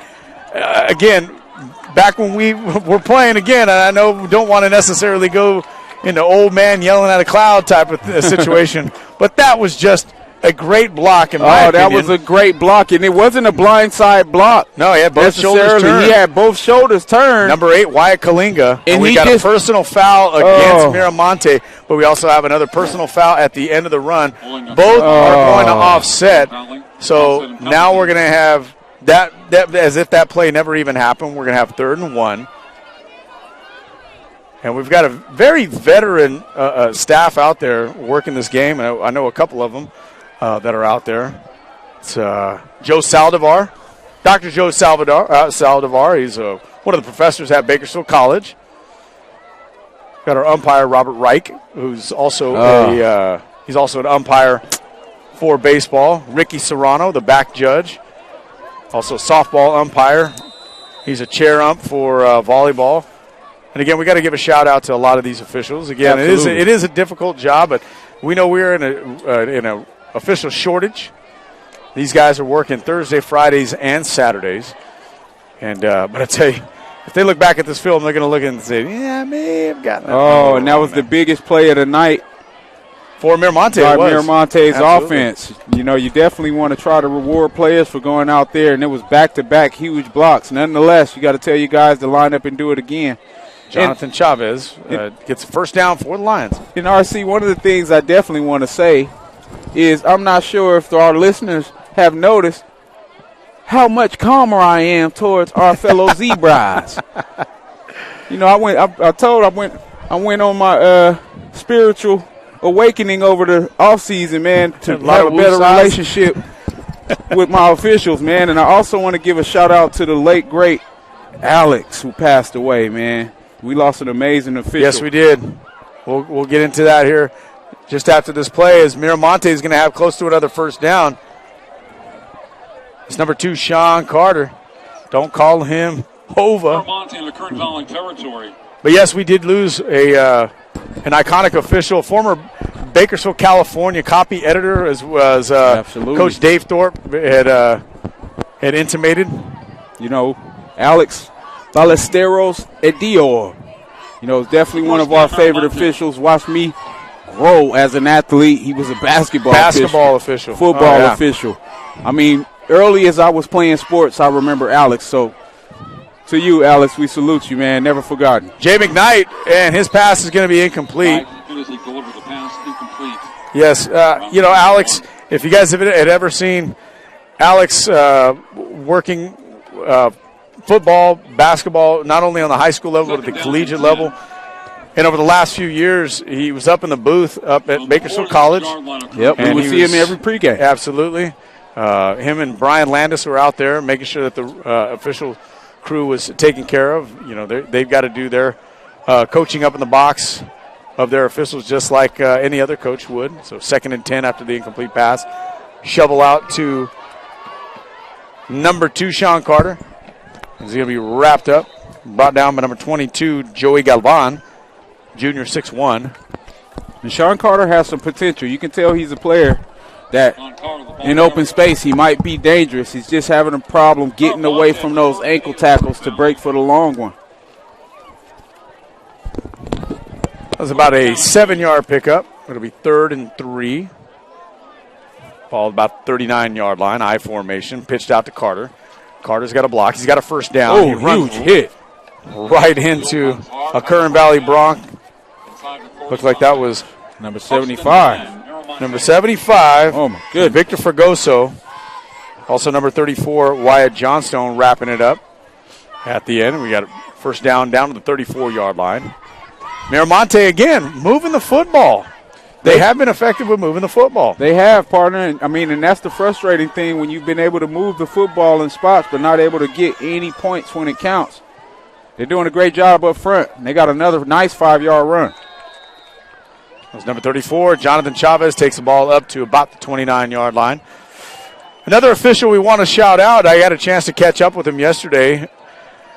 A gentleman that has refereed in our area for 40 years, Mr. Les Huber. Big Les. He was talking to me last night after the Golden Valley East High game. Grew up with his son Josh. Josh is now working up in the state of Oregon and Washington. As Jay McKnight rolls out, and his pass is going to be incomplete. Pressure by number 34, Wyatt Johnstone. And Les says he's going to call it a career after 40 years. Man. And, again, this just goes to show the dedication of that generation of officials, along with Alex. Les did bring up Alex yesterday, and he said, when he sees a good friend of his like Alex passing, he knows he's a little bit more comfortable with his decision to be able to hang it up. But this goes to this is almost like an open call to everybody that's out there that if you guys have a little extra time on your Friday nights, you guys want to become officials, please do so. I know our county really needs it. Especially if you out here always yelling at them like you know what time it is and you ain't played it down. Or maybe played it down, but it's been a while. Yeah. I mean, whether they played it down, most of them haven't played it down. Right. Most of the people that I hear cussing out officials and stuff haven't really played the game. You get some parents and old players out that gridiron warriors trying to live through their kids out here cussing out officials. Officiating is a hard job. As a health phys ed major at OBU, I had to officiate for my internship, and it was horrifying doing some of those games down in southern Arkansas in some of those places where it wasn't a whole lot of Kenny Calvins. Oh, I bet, man. It was. You're either getting an invite to the cookout, or you better get to that car pretty quick. Yeah, you better get to the car quick. You took that right out my mouth because there was some of those nights I'm out of there in a flash, man. I had to put that 40 into action in my student teaching days. So Jay McKnight on that last play had the keeper for 5 yards. Before that, it was an offsides penalty that created a first down for the Lions. So the Lions are inside the 20-yard line. If you can believe it, only the third time inside the 20-yard line tonight for the Lions as they get the ball inside now the 15, close to a first down. They stop the clock, and it looks like it's going to be a first down for the Lions. 5:21 remaining in the third as the clock continues to move. And here's where your coaches and your captains want to talk to guys like, hey, we're in the best position we've been all night. No mistakes. Execution.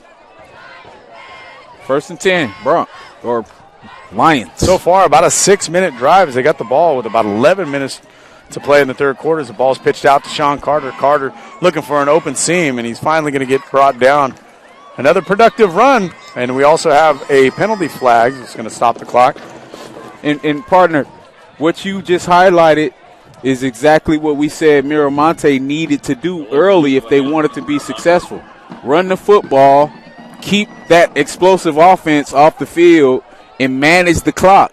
However, you can't do that when you're throwing play-action passes and having penalties, and getting behind the chains and also turning the football over. So this is a drive that shows exactly what you said in our halftime wrap-up, that they've played a lot better than what the scoreboard has dictated. They've just made some inopportune mistakes and moments in the Lions. Seen that again also last night with East and Golden Valley at the half.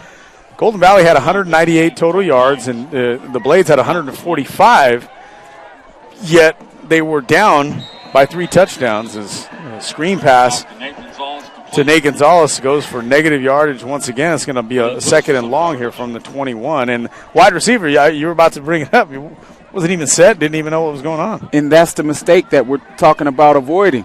We're running a quick screen to your side, and you're not even getting lined up to go get the guy that made the tackle.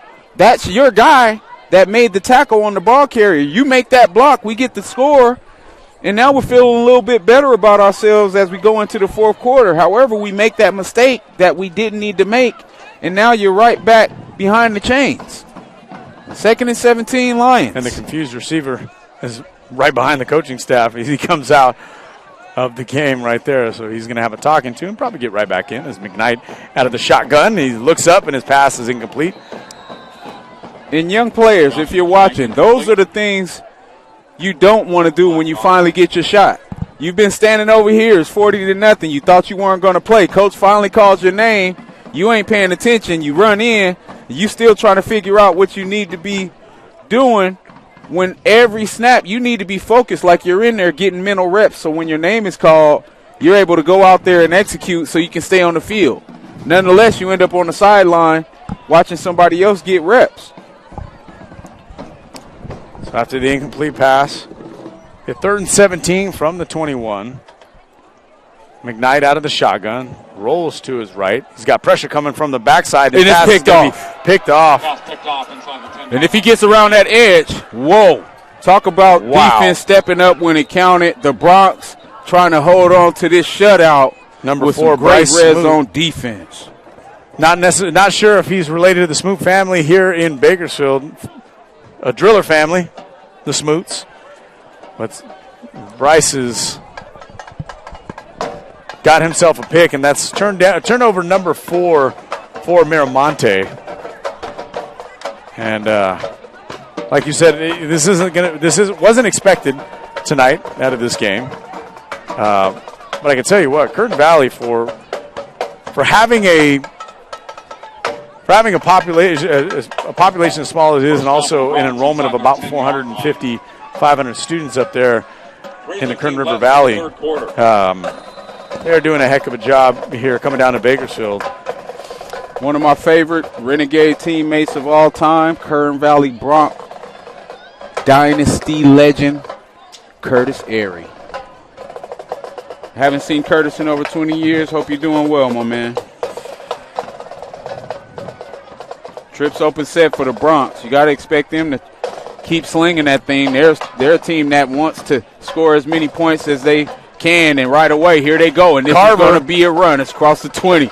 One man to beat. And it's a race across the 40 to the 50.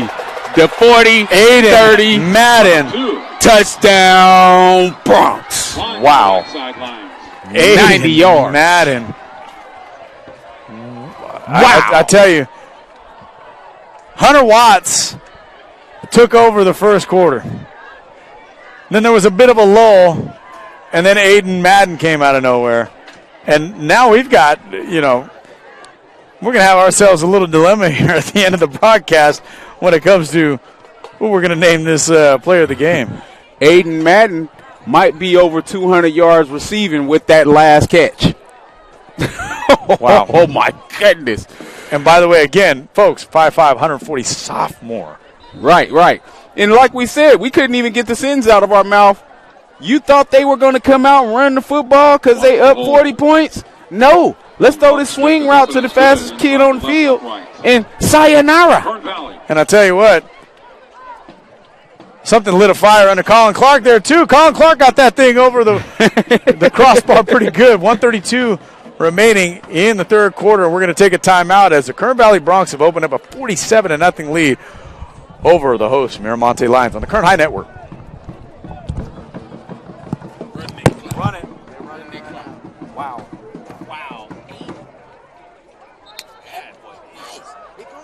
and we see it.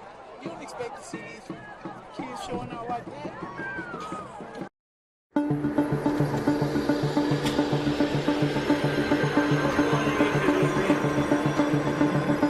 It's wicked cool. It's our new aviation class. It gives kids a chance to break into the industry.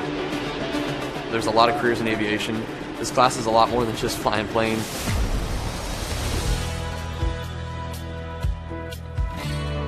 We've learned so much already. We've learned how to take off. We've learned instrument flight rules. It's something everyone can do, I think.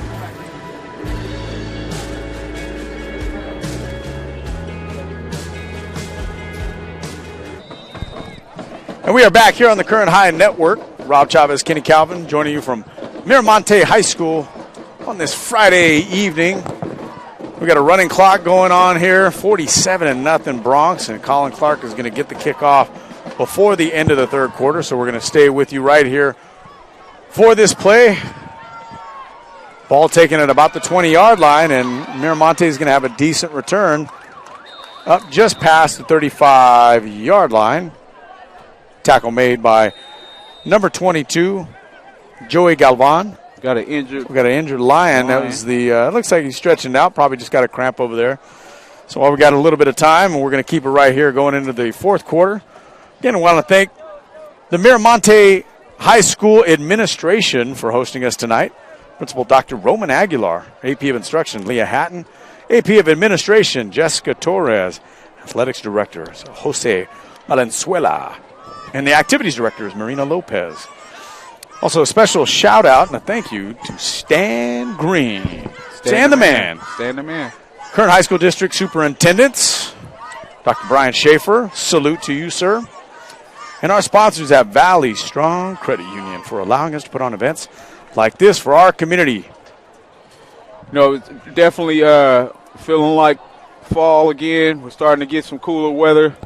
I definitely want to give a shout-out to this Miramonte faithful fan base because they're still cheering on their team.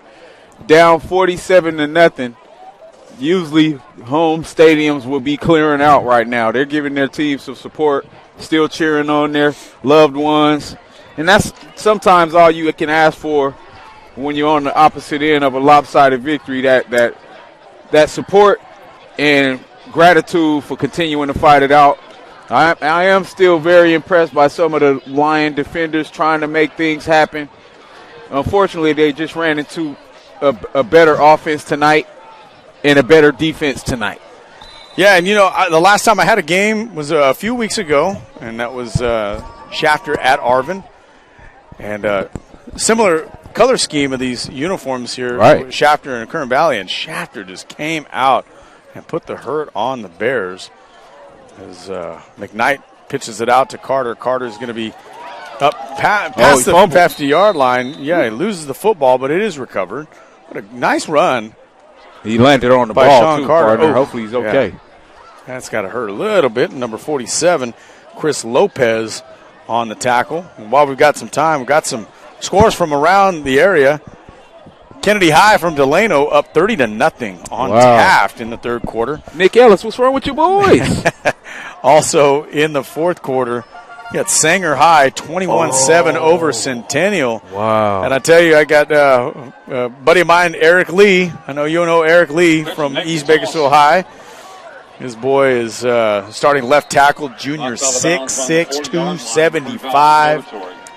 But you got Jackson Santiago, too. Jackson Santiago. He's already committed to Boston College. Boston College, the Eagles. Son of my former teammate and captain, the Freight Train. The Freight Train, Santiago. I'm telling you, we have not gotten the Bullet Train nickname on Jackson Santiago yet. Right. What are we thinking? Yeah, what are we thinking? Here we go. Tehachapi, they are rolling. 48-7 over Arvin. And they are going to go to 6-0 after today. They're going to go into a bye week before they start their league play. And they are in the Mountain League with all the directional schools, north, east, west, and south. And they are definitely the team to beat. They came into the game tonight ranked 21 in the central section as a D3 school. It's pretty impressive. Got to give a shout-out to some of my Tehachapi Warrior teammates, Patrick Duffy, Josh Acosta, Kurt Liebengood, Tehachapi icons. Kurt Liebengood. There's a blast from the past right over there. Nice. He was my Renegade teammate, too. There we go. So we got a first down for the Lions. Running clock here. Again, 9:41 remaining in the ball game.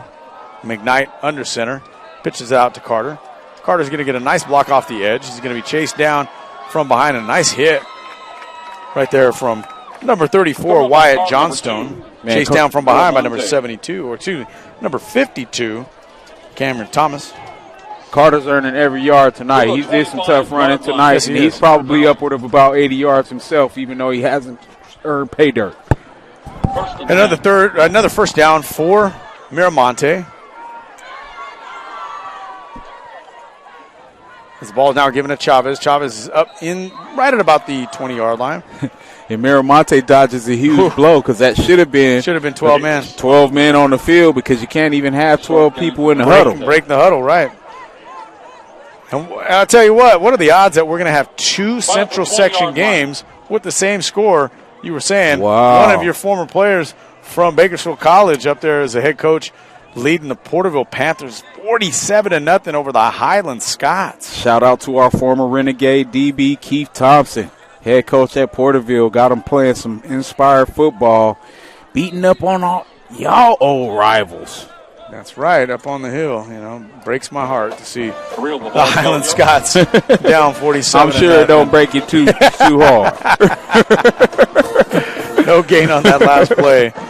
We also have Wasco up big over McFarland 49-8. Over at Independence Frontier, Coach Bandy leading his Titans to a 5-0 record before their bye week. Man, I'll tell you, they're up 49-7. My cousin Daniel Calvin in that offensive line has those guys playing some big-time football. Last week at the end of the game, they had a 6-minute drive to end the game. It's nearly impossible to do that at the high school level, but they ran the football so efficiently that they put Hanford to sleep. And it was all the offensive line led by the freshman in Campbell. Another Campbell. And again, Joe Campbell for the Renegades got himself a touchdown. Man, he has Long Beach. He just knows how to find his money, man. He didn't even need a whole lot of snaps. Got in there, great play design. Fake right, run left. Individual athlete making a great play. It was great for him to get that done, too, because he hadn't had a lot of snaps. Got the quarterback issue going on. Some people want to see Joe. Some people like seeing Carson. After Carson's last game, I don't see any changes happening. No, Carson Woods, the redshirt freshman out of Liberty, has done a pretty good job leading that offense. And, of course, welcome home Seth Dameron, the new offensive coordinator for the Renegades. Man, gives me goosebumps. One of the things we're both former coaches. Former Eastside Blade also. Right. And former Eastside Blade. I remember recruiting him and watching him play as a Blade. It's a special thing watching the tradition be carried on and watching a Dameron at Bakersfield College. It gets no better than that. Doesn't get any better than that. We stand up on the Dameron deck. Man. That is immortalized up there for Hall of Famer Coach Dwayne Dameron. Coach. Got a chance to see a nice little special by Robert Price for 17 News as Jay McKnight with the quarterback keeper. And what do you know? The Lions are on the scoreboard. The Lions ducked the goose egg. And listen to this crowd, ladies and gentlemen. They're down 47-6 now. And we talked about the enthusiasm with this crowd and not giving up on their guys. Those are the things that make you the most proud, no matter what the scoreboard reflects, when you got guys still out there putting in work, man. Great job by Miramonte. And that was the same play that they should have had action at that was called on the double blocks, the naked bootleg. But they called that blindside block in that last drive. I think if they go back and watch that on film, they're going to see what we saw. Two shoulders facing the guy that just pancaked him. Oh, and a low attempt at an extra point is no good. Just over 5 minutes to play. And again, you bring that back to in the film room. That's where grades are made. Right. We're just talking about grading out with the Renegades and how cruel sometimes that video can be. Right. And one of the things I want to highlight as well, Robert, the game has changed so much. Back in the 90s, I got cussed out by Coach Van Horn if I didn't make that block. So every game, I was disappointed if I didn't get a blindside block on somebody, right? But now we're having to make sure we're protecting players, and I definitely understand because we have seen some horrific blindside blocks, and it's probably some of my old blindside block film that made them come up with the rule because, boy, I used to let them have it. Because I wasn't a returner. We had the great Larry Parker was our punt returner. So as a corner, I was the guy that would seek and destroy in those moments. But you got to protect players, and you can't fault the officials who have been doing a fantastic job tonight. Shout out to one of our other favorite officials in Nick Ellis, who does an amazing job taking some photos of all of our athletes from the Golden Empire level all the way through high school to the collegiate level and some of our pro sports as well. So, Nick Ellis, where you at tonight, brother? Shout out, and you were saying Nick Ellis. Taft. Favorite Taft stat about Nick Ellis, he was in one of my favorite football movies of all time, The Best of Times. Best of Times. Robin Williams, Kurt Russell. Classic. Look that up. Taft, Bakersfield. So here we go. We got a kickoff for Miramonte. It's only their second kickoff of the game. The ball is going to be taken at about the 31. A nice return right there. On the return across the And again, that's how the up back does it right there, Kenny. Yeah, I mean. Take the ball north-south. Number 14, Deegan Lee. You know, I'm still feeling for that up back earlier that had that unfortunate play where the ball goes 2 yards past his shoulder, takes one weird bounce, he picks it up and gets smashed. And at that some time, amazing hits here. At that time, the score was 13-0. Right. You and know, that broke the game open. Broke the game open as they went up 20-0 before the end of the first quarter. When Miramonte was just looking to be able to get the ball right back, drive it, possibly cut the lead in half, and. We are where we are right now, 47-6 with under 3 minutes to play with a running clock going on right here at Miramonte High School. And there's your guy, Hunter Watts, still in the ball game, and he's going to be wrestled down. It's probably the shortest gain so far of the night for Hunter Watts, only picking up a yard. I'm telling you, I could guarantee that Hunter Watts' favorite player is Taysom Hill. When I go up to visit my account up there on the mountain the next time, I'm going to seek out that family to see if I can have that conversation, man. Where can I find the Watts family? Because this kid is running his tail off, man. How big is he? Let's see. Hunter Watts, goes 5'7", 140. Wow. Come on, man. This kid looks like he's running like he's 200 pounds. Hunter Watts. What's happening? It's got another score in Delano Shafter. I'll tell you what. What they Coach Perucci and the Shafter Generals are playing with a chip the size of a boulder on their shoulders after that disappointing loss in the state championship last year in a muddy Orland, California field. They have not lost a game since, and they haven't even really made it. Besides that driller game, they haven't even made it close for a lot of these games here. Playing with purpose, and I'll tell you, for 3 months after the football season, Coach Perucci was one of the main coaches on the TV screen. So it's hard to have this kind of success after putting yourself in the spotlight like that, and he's answering the call. Kudos to the Shafter Generals. Shout out to my old teammate, Mike Ross, who's a former driller, Garces Ram, and Shafter General. One of the greatest Central Section running backs of all time. Deegan Lee with the ball. He's going to be drugged down from behind just about the 48-yard line. So we got less than a minute to go here. Wanted to highlight a couple more scores here. Liberty up 35-7 over Central. They're going to go 4-1. The 47-yard line. And last but not least, Deron Mackey and the Fighting Stockdale Mackeys out there. 22-0 over El Diamante. Wow, another. Kudos to Coach Mackey out there. Another one of my former players out getting his money. But tonight, our hats are off to the Kern Valley Broncs. They came down the mountain from the Kern River Valley and put in work. They did it multiple ways. They did it offensively, defensively, special teams. My late, great coach, Jimmy Red Parker, at our pregame speech, used to say, if we win 3 phases of football, we're going to come out as victors. Offense, defense, special teams. Win the turnover battle as well. Kudos to the Broncs. So player of the game partner, I know we had a lot of amazing talent. I pointed out who I thought was the guy. Who you feel ends up being the guy? I'm going to give that to you since this is our first Kern High Network broadcast together. You know, early on in the game, it was almost no question, no doubter. We have Hunter Watts as the player of the game. And I think we do got to give him a little bit of a shout out. Player of the game, you cannot do better as a sophomore, in today's performance than Aiden Madden. Young Aiden, number 2. He capped it off tonight with a 90-yard touchdown run to the house. And he outran him from the 30-yard line, too. It was a race. Monte Lion was after him. And I tell you what, Aiden Madden, player of the game, sophomore, 5'5", 140 pounds from the Kern River Valley.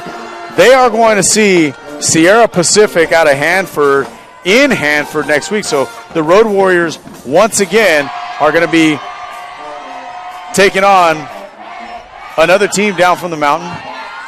Miramonte right back here at home against my East Bakersfield High Blades. And Coach Carrasco is going to be coming in to this stadium looking for their first win of the season.